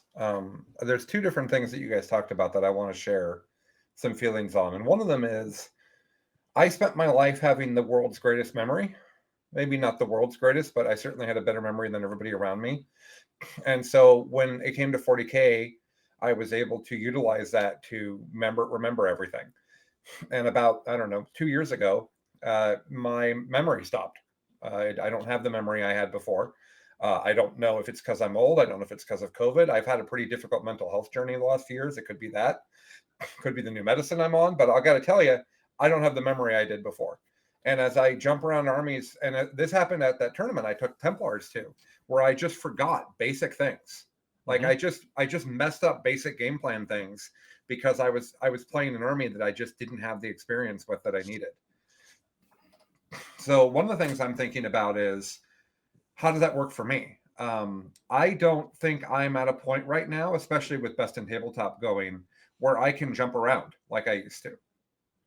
I don't think that's a thing. I think that I think I need to focus on elves and bugs when they come out, but I think I need to not think about the rest of the armies in the game, because I think I need to build back that competency and that comfort, and I need to get to a point where I'm playing the game at the level that I like before I start changing the variables on myself and making it even harder. Mm-hmm. So that's a thing. And then the other thing is, I went to the tournament I took Templars to, where I literally got ill and had to go home, was the tournament where I didn't think I was going to win, and I just wanted to go have fun. And I've never had that attitude. And then I tried for the tournament last weekend. I was supposed to go there with the GSC, and I didn't think Mono GSC would beat Tau. But I had this beautiful Mono GSC army that was going to be super fun to play, and I just wanted to go and focus on seeing my friends and having fun. And that may not seem like a big deal to you guys, but I've never been like that.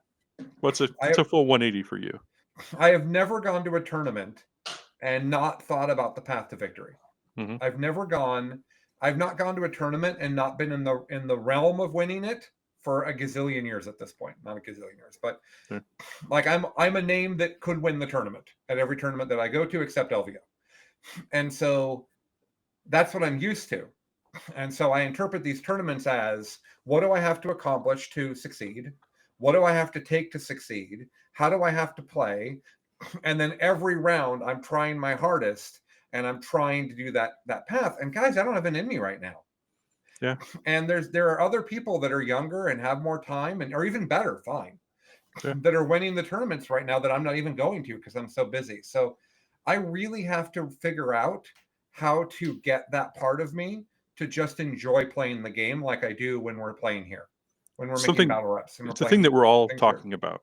It's kind of how brain works, right? When we've all repeated the same goals and the same path over and over again, when you do that, your brain creates a shortcut, and it defaults to that shortcut whenever it meets the stimulus, right? So every time we meet the stimulus of a tournament, we default to, these are my goals, this is what I'm going to do, and we're in the process of retraining ourselves. And it takes effort to do that, to get out of that old habit and make a new shortcut of like what you're going to do. I think I think my journey is a little easier than yours, Colin, because I kind of had a mix of the more, right? So I have a less of a bad habit to break, but it's still, or that's not a bad habit. I'm trying to break a habit and pick a new one. And it's going to be a difficult journey for all of us. But I particularly think yours is going to be it's going to take you a couple reps to Well, get there. I won like 12 GT plus sized events over the past 4 years. Mm-hmm. Like, that's a lot. And now my brain thinks that that's the only way that 40K is like, okay. Mm-hmm. It thinks if you go to a tournament and you can't win the tournament, what the hell are you doing there? And that's dumb, because the game itself is really fun. And that's a thing that people should focus on right now when so many people are frustrated. Yeah. The thing that I'm trying to focus on, when I looked at that tournament last weekend, I saw that Danny was going to be there. He actually couldn't come, but Danny was going to be there. Kim was going to be there. JT, Noah, Chuck, Nick, Lucas. Lucas didn't come, but I looked at these list of names and thought, man, if you told me I could go play 5 games of 40K at a party that had these people at it, but you're not going to win, I would still go, and I'd be super excited to go. Yeah. So how do I get my mind to see that? And I think that what looks like winning for me over the next while is going to be best in tabletop. I think that if I go to a tournament and people tell me that they like best in tabletop, I think I won that tournament for me. I think that's where my focus has to be. And we're talking about stuff like, we're going to go to ATC and I'm going to take a camera crew with me. We're talking about going to WTC with a camera crew. So what a tournament literally looks like for me as a human being might just shift like it has for Nick. Yeah. Where I still enjoy playing the game, but as a content creator and a community organizer, I get more fulfillment. And I do, by the way, if anyone's wondering, I enjoy making content for you guys more than I enjoy playing the game. And Chuck pointed that out to me like 3 years ago. Like, that's not a new revelation. I like making content and I like organizing things and helping people succeed more than I like winning. So hopefully I can make that shift. But I also have this part of my brain that's way back here, that's in my subconscious, that says, you lost at 40K. You were a miserable, pathetic human being who has no value because you have lost at this game of tiny soldiers. And I know that part of my brain is stupid, but it's still there. Mm-hmm. And I have to be aware of it. Because here's a news for the young people. Emotions and logic do not have to connect to each other. Your emotions do not have to care about what logically is happening. They do not. Nope. And they won't go away just because you tell them logic is there. No, and that happens at tournaments. I'll get all worked up. And Chuck will say, well, Chuck will try to logic it out of me. And I'll just be like, no, that's not what's happening right now. I hate everything.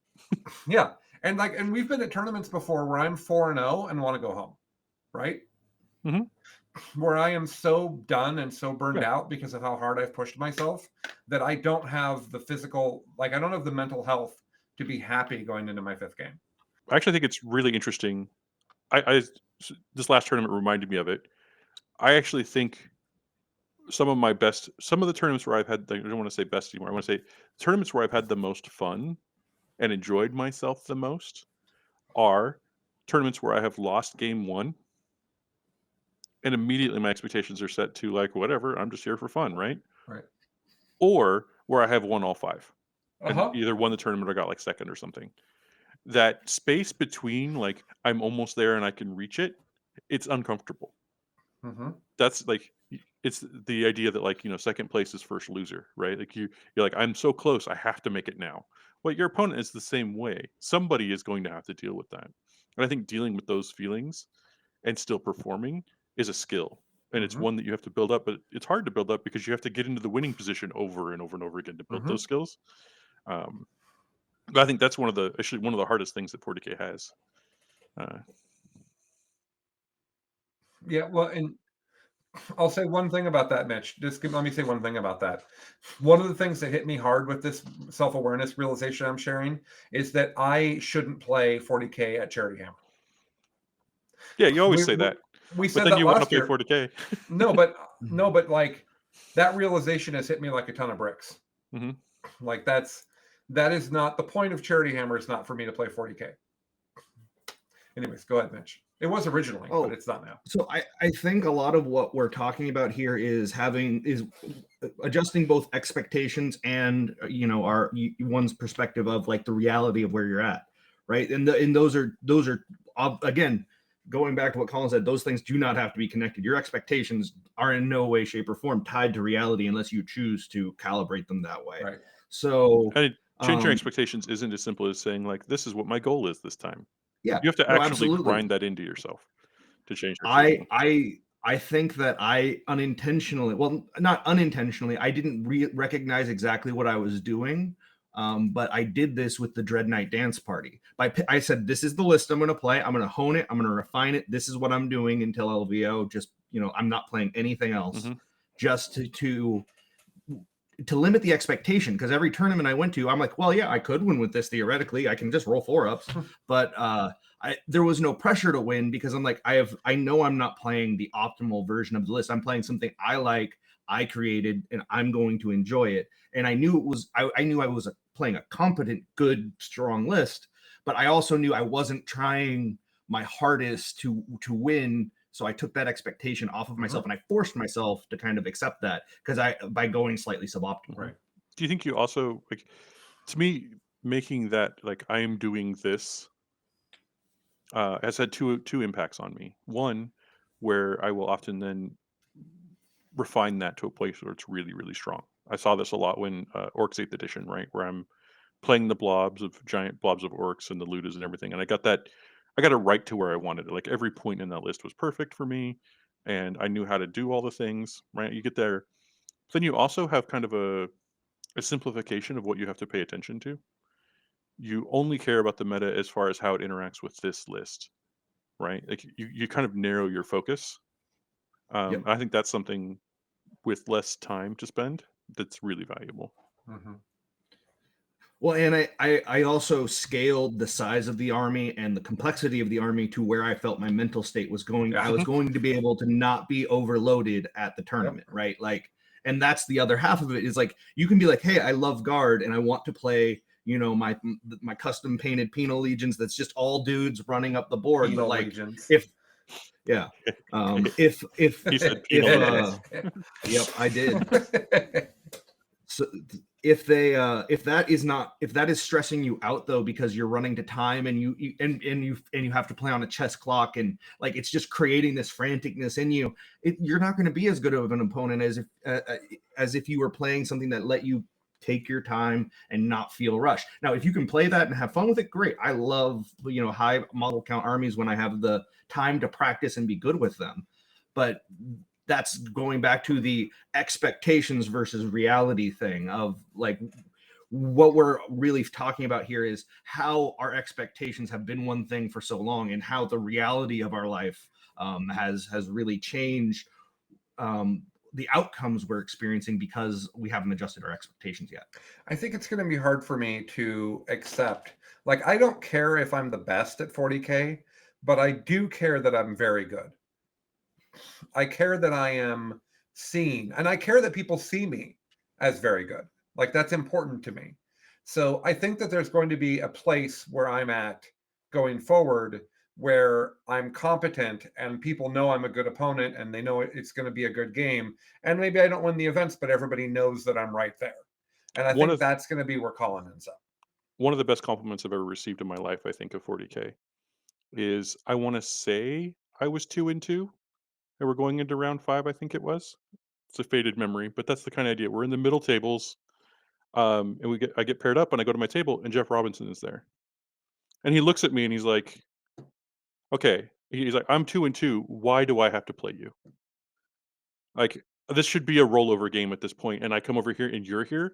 And I was just like, oh, you've warmed my heart. I'm thinking the exact same thing. Why is this hard match happening right now? Like, but that feeling of people are concerned to play you. They think, oh, you have skill. I need to be on my match here. That's the kind of respect that it's nice to have. So for those of you that are listening to this as a podcast, you should question yourself why you're not watching on YouTube, because we now have a dog and a cat in the frame here. Yeah. There's squirrels, so she's not going to turn around. She has to hunt. Oh, is she looking for squirrels out there? Oh, no. Oh, there she is. There you go. Yeah. All right. Well, I think the dogs did a good job of ending that conversation. Should we move on to... So we haven't talked about Eldar. Should I share some thoughts on Eldar before we talk about getting better in a frustrating meta? Yeah, so I want to kind of guide your conversation about Eldar. I'm going to play Eldar this weekend. Okay. Their book is huge. Yes. And I have enormous. tried to put my head into it and try to understand what they can do, right? Yes. But I'm not going to get there. So Okay. when we go to play this weekend, what are you going to tell me about your army so that I don't just completely screw up? Well, it's important to note that I haven't won with Eldar yet. Okay. So it's That's not the helpful. experience that we're used to when I have a new book. So I do want to say from my 10,000 foot view, because I think I'm in a pretty good position to gauge how good a book is for Eldar. The book is fantastic. It is written wonderfully. There is incredible amounts of option and nuance. There's lots of strategy. There's lots of flavor in the Harlequins, in the Craft World Eldar, and everybody. It is not as powerful as Custodes or Tau. So it's just not. Tau might be, or excuse me, Harlequins might be. I think Harlequins are actually nuts. So I think we have to see them in order to know for sure where they fit. But what I'm seeing is that there's so much that I think it's actually going to take a long time to dial this in. Like, I made a list for tomorrow. And last night, people are like, well, why aren't you taking warp spiders? Warp spiders are incredibly good. Here's what they do. And it's like, yeah, they're incredibly good. I don't have room for them. I'm also not taking striking scorpions. I'm also not taking shining spears. All of those things are good. So you're kind of So there's spoiled so for much choice. good that it's unclear what to take. And then when you do start building the list, it feels expensive. Okay. Every time I make a list, I get to a point where the list is done, or I'm at like 2,100 points. And I look at how much stuff I have, and it's just not that much stuff. So my take so far, and this could be completely wrong, I've played 2 games. And my take so far is that Craft World Eldar is going to be incredibly high skill floor. I get these phrases wrong all the time. It's going to be very hard to play, but have incredible upside if you're competent. Mhm. And so one of the things I'm excited about. High floor, high ceiling. Yeah. What's that? It's high floor, high ceiling. Thank you. We just had an argument in the Discord because people were using it wrong. So high floor, high ceiling. I think that what's going to happen is people that are really into Eldar and really good at playing complicated technical nuance are going to really succeed with Craft World Eldar, and everybody else is going to get frustrated and play something else. That's what I think is going to happen. I don't know that. I'm just making a wild prediction. But I do think Harlequins are crazy, and I think Harlequins are going to be a very common thing to see. My personal opinion is that Craft World Eldar and Harlequins are best together, and here's my reasoning on that. So when you take Harlequins with Craft World Eldar, all you lose, period. You don't lose bonus warlord traits. You don't lose fate dice. You only lose the laugh of the Lucking God rerolls for Harlequins. That's all you lose. So all you're asking is those Laughing God rules, are they worth not taking the more expansive product line of Craft World Eldar to meta fit with your Harlequins? And I think that it's completely worth it. As the meta shifts, I think Harlequins will continue to shift better if people are allying Craft World with them. Can you So use in your that fate spirit- dice on What's the that? Harlequins? Can you use your fate dice on the Harlequins? I don't think so. I presume Okay. not. So that's sort of something you're losing as well. It's Yeah. just less chances to get value out of that.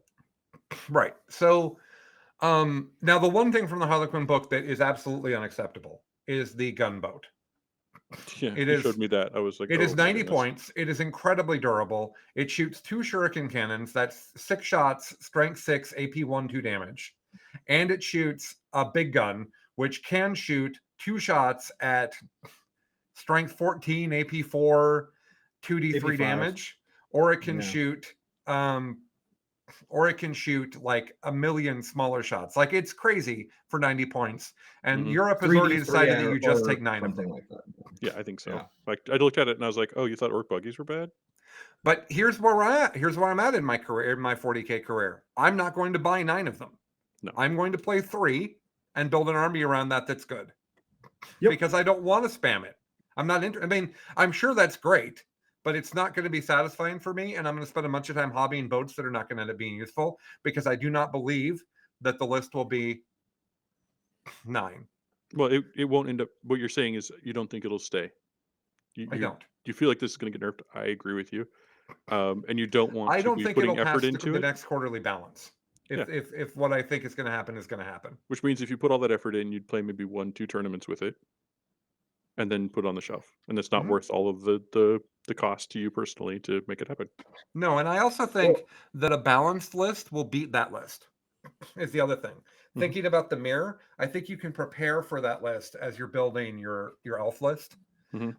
And somebody asked, do Harlequin's ability to ignore faction keywords apply to every faction? Can you soup them with the Imperium?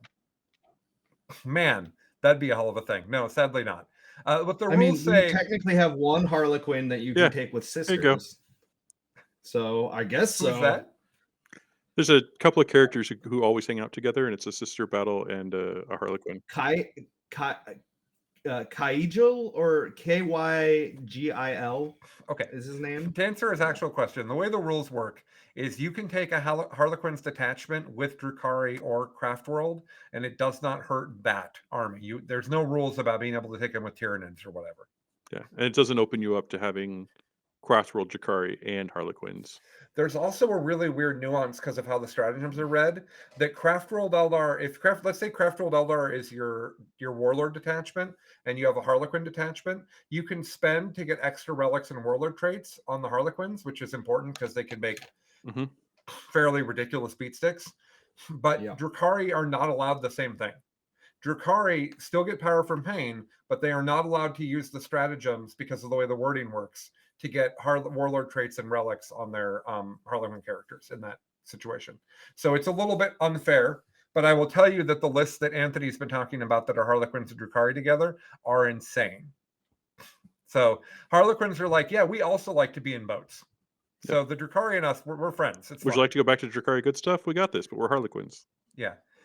So to go back to your original question, I'm going to play Harlequins and Craftworld Eldar tomorrow because I honestly think that's what I'll be taking to Tau Tipping. Mhm.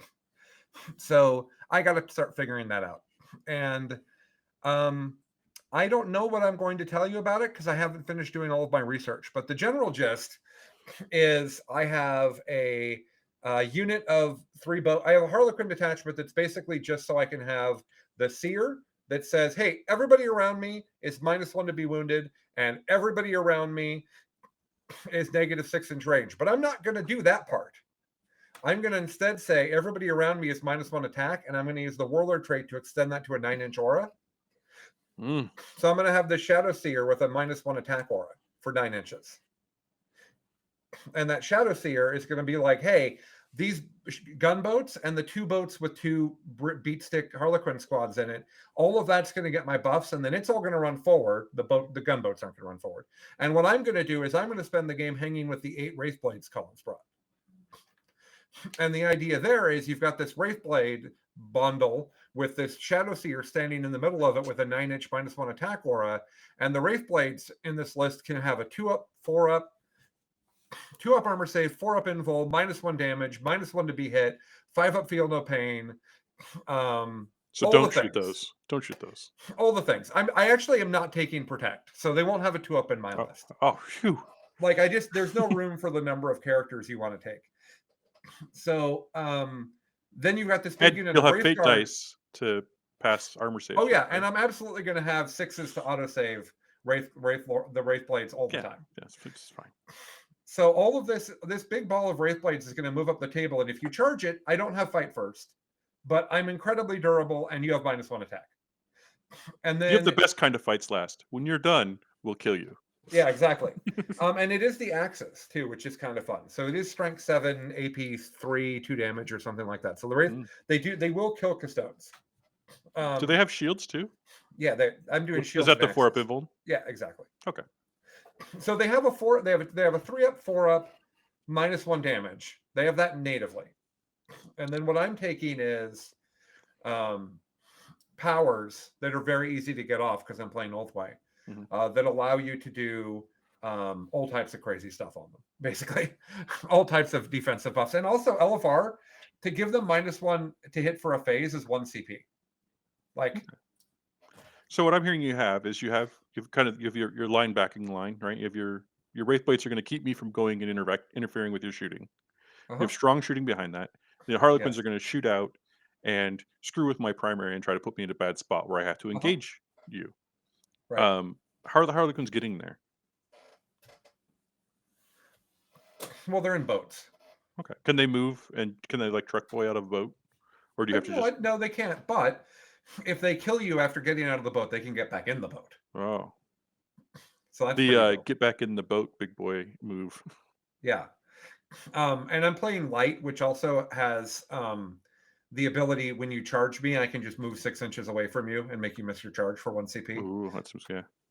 So it could be that I want more Harlequins in this list. That could be very possible. Right now, though, the rest of the list is I'm taking Baharath, Slappy B, or Flappy B as we're calling him. Flappy B is actually right too. But Flappy B is what we're calling him. Baharath is my favorite thing in the entire codex. I'm going to post a battle rep like today or tomorrow that has Flappy B just wrecking the game, just doing incredible things. So I have him, and then I have a kill Night that Spinner. guy, and Colin's heart will sink. Got it. It's Go true. for the morale. But I don't know how you're going to kill him. So targeted smite. I mean, he's got a 2-up, 4-up, and he can only take 3 damage a phase, and he's got 6 wounds. That's right. I forgot about that. With the Phoenix Lords are now like yeah, and a hidden character who has maximum damages is like very frustrating. I realized that he can charge in and let you interrupt him. He does not need to fight first necessarily. Yeah, that's probably the main benefit of that. Because after he fights, he gets to teleport to wherever he wants, so he can still get to fight, and then he can just disappear to somewhere safe. So it's pretty cool. And also, do you have a Phoenix Lord strat to have a Phoenix Lord stand back up when they die on a 4-up? Oh, good. So he's how many wounds? How many wounds do they come back with? What's that? How many wounds? Do they come back with? Okay, so you're never going to be like 4 and make it 2 phases beyond it. Okay. No, that'd be stupid. Yeah, well, I mean, it already sounds so bad. The other thing that I'm taking in this list to just round it out is Eldar Indirect. Yeah. So that's the list I'm going to play tomorrow. We're going to do I'm going to do a bat rep into Chuck's Chaos. And then Chuck and I will do commentary over that, and we'll release that sometime next week. But lots of excitement for me. I think the book is great. I think there's a Wraith-heavy army that's real. I think that there is absolutely a Shuriken army that's real. I played a test game with it. I think it's great. I think if you take all of the Shuriken efficiency, that's great. But rather than going through the rest of the book, we're going to let people get data and start going to tournaments. Adepticon, people will be taking into that. And then we'll do our Codex review in a few weeks like we always are going to be doing.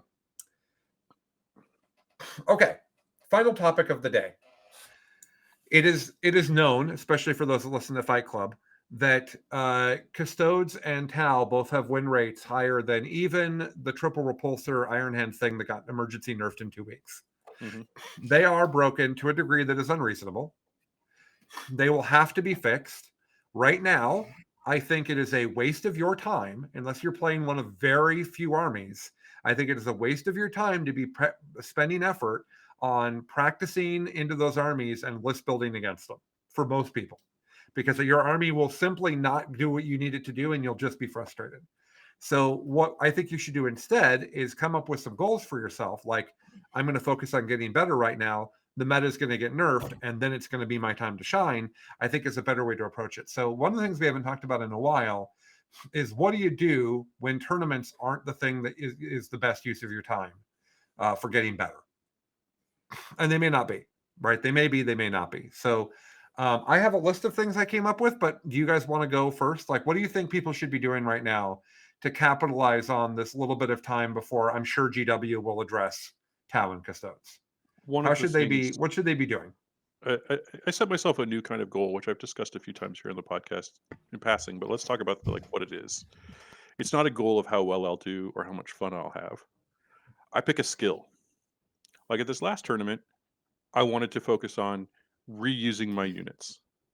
I wanted to interact with them and make sure that whatever my opponent could do to counteract them wasn't enough to kill them, so I could then get another usage out of that unit, right?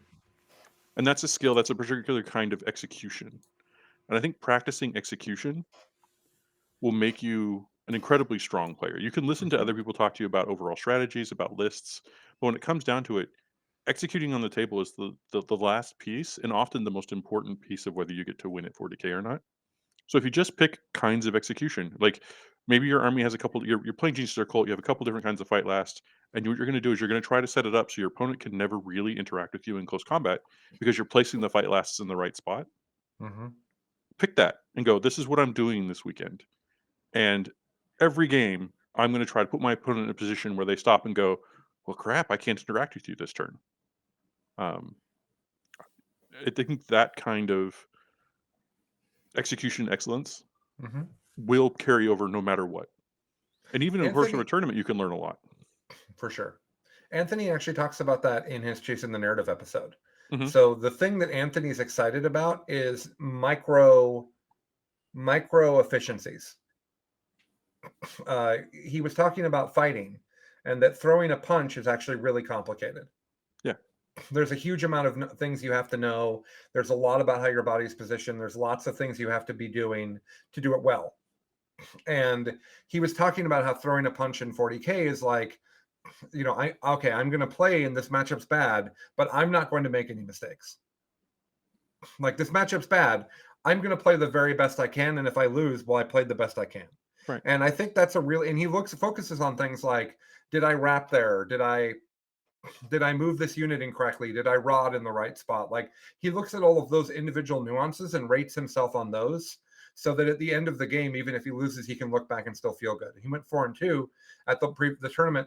Cherokee wasn't expecting to, but he's like, no, I feel great. Like, the meta was harder than I expected. My list wasn't quite what I wanted, but I played great the whole tournament. Yeah, you performed well.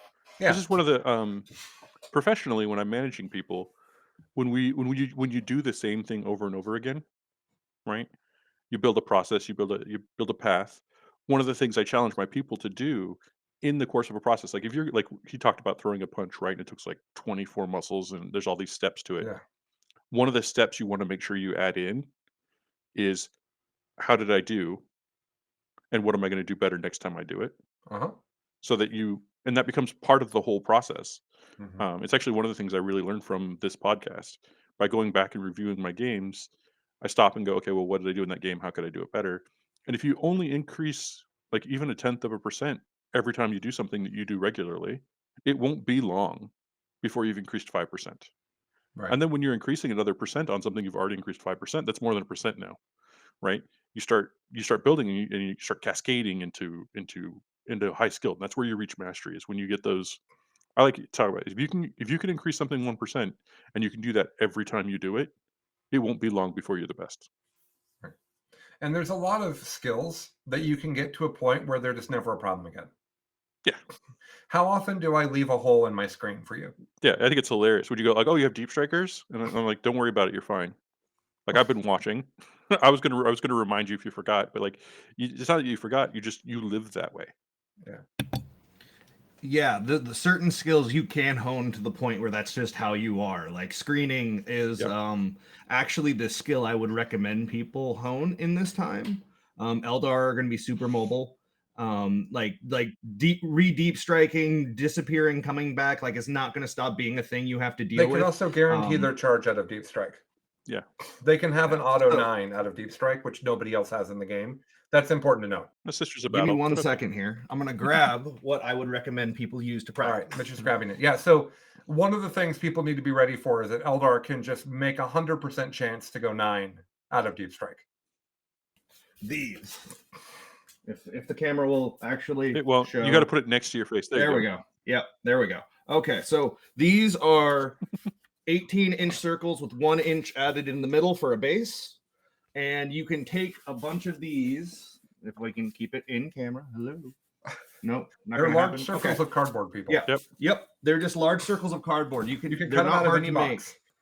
make. Yeah, and you just I make, and you can very quickly see how a 5-man scout squad, how much real estate that actually occupies.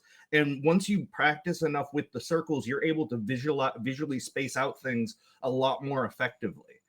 It allows you to have a sort of gauge for when you'll start to get a feel for when you have a hole somewhere. Mm-hmm. Just based on intuition, because you have created that shortcut, as Chuck has talked about. When just as an improvement, I would like, because Josh and I sat down with that suggestion and did this exercise, and I think we actually improved your design.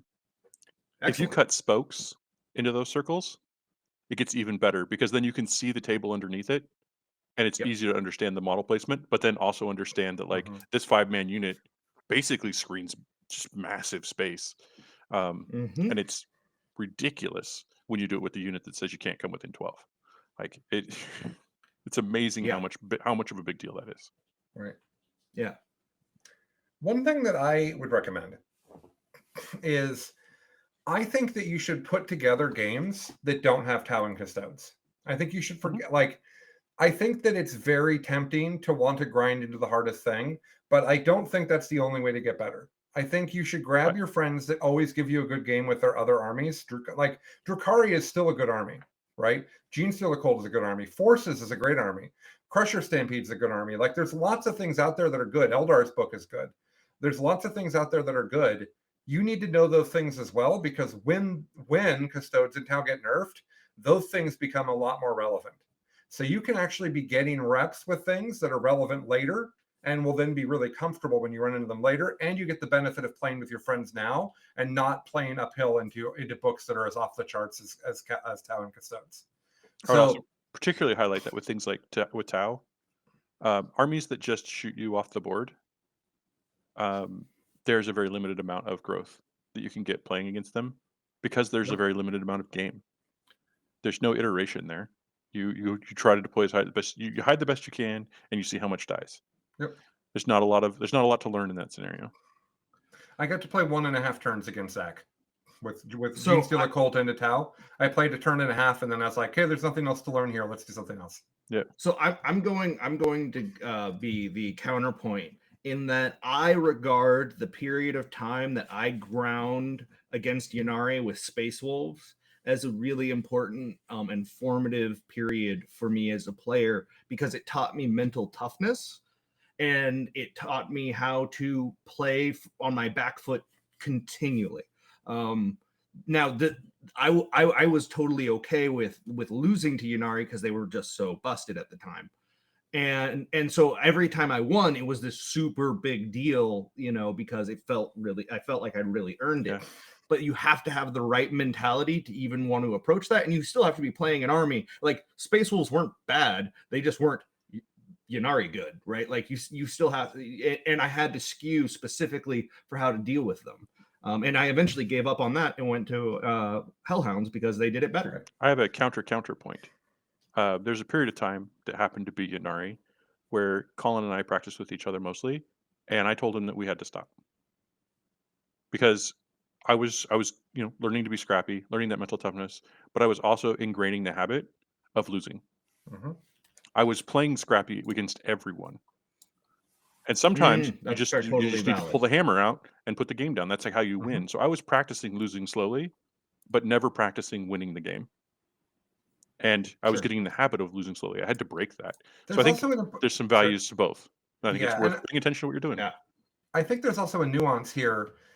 Ynnari beat you in a way that is like how Drukhari beat you.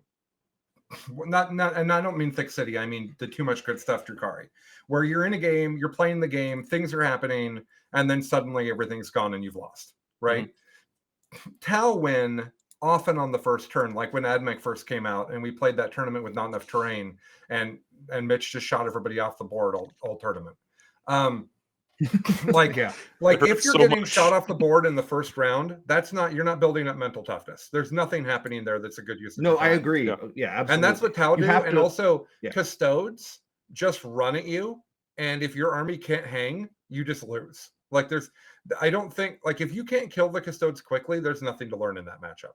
There's definitely a list check there, but even after you've passed the list check, you have to pass the dice check after that. With the check, and there's also a skill check. Like, you have to do it properly. That actually goes to the other skill I would say people should be practicing right now, which is list building. Yeah. Because it's probably, first of all, we all know it's the first place you can lose. Yes. It's not the first place you can win, but it is the first place you can lose. I agree with that. And so, like, I still build lists, like, just constantly, because that is a habit that if you ever get rusty and you don't keep working on, it is much harder to reattain, because the fluency just isn't there. And getting your brain to be creative in that way again is not always easy, especially if you're in a different place with your mental health or just your life like that. So keeping that honed, yeah, I get that you don't want to play against Tower Custodes. You can still build lists that deal with your general area meta that are addressing everything as much as they can and keep those skills fresh. You don't have to go play those games. You can go, okay, I know I'm still gonna lose 70% of the time to Tau with this, but this is my game plan if I do get to go first. And and you don't have to go play that game to actually know the outcome. The point is to be completely aware of what your codex can actually do for interaction, and as that changes, you're going to be able to continually adapt because you're aware of where the deficiencies, why you're losing. It's not just, oh, Tau and Custodes are broken. It's they beat me here, here, and here. So as soon as I have ways to address those things, the units being taken by those codexes are changed because of nerfs and rebalances, you can immediately know where you want to start. Yeah. And that's going to get you right back into the hobby a lot faster than if you've just kind of like completely walked away. I think that's where faction loyalty is really powerful. Like when Sure. Custodes show up, people who play the same faction over and over again just look back at their book and be like, okay, where are my mortal wounds? Where's my AP 2 damage? Like they know what works, they know how it works, and they're immediately able to jump in there and start pushing it. Precisely. I'm that's kind of how I did the Custodes. That's how I built the Custodes list I have. But that was also partially just like these are the models I have, right? But I think one of the other things to think about there is like this weekend I'm going to be playing with Chaos. I'm going to be playing Bellicor with the Disciples of Bellicor Army of Renown, right? And what I've done is said, okay, Chaos is way behind on the who kills who damage game. I've picked the units that are the best in those scenarios, and I've built an army that does 97 to 100 points on its own. Kind of taking the old Dark Angels notes of like, I'm going to win the game. You do something, and then I'll be as reactive as I possibly can. If you can't stop me, then I'm going to win. So I think no matter what, and in all of my games, I will have a chance to do some stuff. I'm not going to go away easily, even to Tau levels of firepower. And I get to hang for a bit. And so I can turn those games that were going to be these sort of landslides, you're just blown off the table, into I am going to get reps. I'm going to get some execution practice, power me with my pinks and hold them down with the contorted epitome and win the game. Probably not every game, but when it does, man, that's going to feel great. That's kind of where I've set my expectations with that stuff. Yeah. One thing that is also fun, just to put that out there, if you think you have a SKU list that's hard for Custodes or Tau to deal with, take it to a tournament and just don't care if you lose to other people. Yes. You're hitting on my next point. Go be the guy that makes the meta chase bandwagoners angry. Dude, be that guy. Because that guy's job is fun. I did that at LVO one year. I don't even remember what particular meta I was chasing, but I came hard for the Dark Reapers who were bouncing in and out of terrain. Never played an Eldar player over the course of whatever 9 games because I did the RTT afterwards. It's like, wah. That is something I have always found really fun to do. Obviously, with the Hellhounds, I did that. There have been I'm toying with lists right now that involve 3 Banehammers because they have the ability. They just have to hit you, and your movement is halved, and you don't get to advance. That is an incredibly powerful thing. So if I can all of a sudden control where 3 very important units, and they have range of the board to control how you move, that's a whole different way to start playing and interacting with the game. What type of unit is a Banehammer? It's a Shadow Sword chassis. Okay, so you want to play a triple Lord of War list? Yeah. Okay. Yeah. Well, just for the fun. We'll talk. Yeah. There's no point in talking. Mitch takes what Mitch wants. Yeah, but that's the idea, guys. Is if you can just have a list where the guy. So let me give you a perfect example. If you can have 14 Hellhounds and then play against the guy who brought 18 Calexis Assassins, because and you're both 3-0 at LVO, and you can be like, oh man, I'm sorry, this is not going to feel good. Yeah. It's like you make your own fun, choose your own goals, and that goal can just be, hey, I've created something that specifically screws with what the meta armies are counting on not seeing. Yeah, right. What you're doing is setting your own goal. right? You're like, I can't say I'm going to win this tournament and feel like that's a good goal for me. I'm going to do something else. I'm not gonna win this race, but I can outrun that guy over there. Well, like, is taking 12 Dark Lances right now bad? No, I don't think it Like is. Drukhari can still take an improbable amount of rerolling to hit Dark Lances. Mhm. Is that really that bad into Tau and Custodes? I think it's What if you great into take? What if you took Custodes. everybody all mounted Drukhari, so there's nothing for the indirect fire to shoot? As a side benefit, all mounted means that psychic interrogation is super bad. Yes, Because we you did just learn stay in that. your boats and just don't. The other guy doesn't get any points. Yeah. All right, I think we're good. You know, we've been at it for 2 hours, 48 seconds, 49, 50, 51. And I think that it's probably about time to wrap it up. What do you think, guys? Do you have anything else you want to talk about? Well, I have 3 more dead horses I'd like to. Oh wait, no, that's No, I think it's been a great episode. yeah, Guys a lot. that are listening, will you please go and subscribe to us on YouTube? Even if you listen to this in the feed, go subscribe on YouTube. It makes a huge difference. We did pass 1,000, which I asked people to help us with. We're at 1,080 as of right now. It really helps a lot, as does commenting. Really helps. Following us on Facebook helps. We're find us on Twitter, on Instagram, all the things. Actually, we don't have a Twitter. We have an Instagram though. So lots going on. Try to keep up. We'll see how it all goes. And then obviously, if you would like to be in our Discord, you can go to patreon.com/bestintabletop. But for now, I feel like we should wrap it up. We'll be back in 2 weeks where we'll talk about who knows what. Well, I'll be at an event in 2 weeks, so you guys have to fly without me. What event are you going to in 2 weeks? I am going to the practice event at Bob's. He wants to try out his venue and all that stuff before he does Storm. Is it a GT? Yeah, I think so. They're both days. Well, that's fun. Yeah, it should be. All right. I would plug the Storm of Silence, but it's already sold out. Yeah, I'm actually on the waiting list. It sold out fast. Yeah. Yeah. Good thing I bought a ticket 2 years ago. Yeah. I also bought a ticket 2 years ago, but I'm on the waiting list. Well, that's all right. I'm sure I'll get it. All right. Are we good? Yeah, I think feel so. good. It's great. Okay. Now I'm looking forward to some games tomorrow. What do I got to do today? All right. Well, we've got more rhymes than the Bible's got Psalms. That's what I'm going to say this time. Whoa. To wrap us up. All right, guys. Thank you, everybody. We really appreciate you. Thanks for supporting Best in Tabletop. This is a great adventure, and we're happy to share it with all you guys. Thanks, everybody. Bye now. See you later. Bye.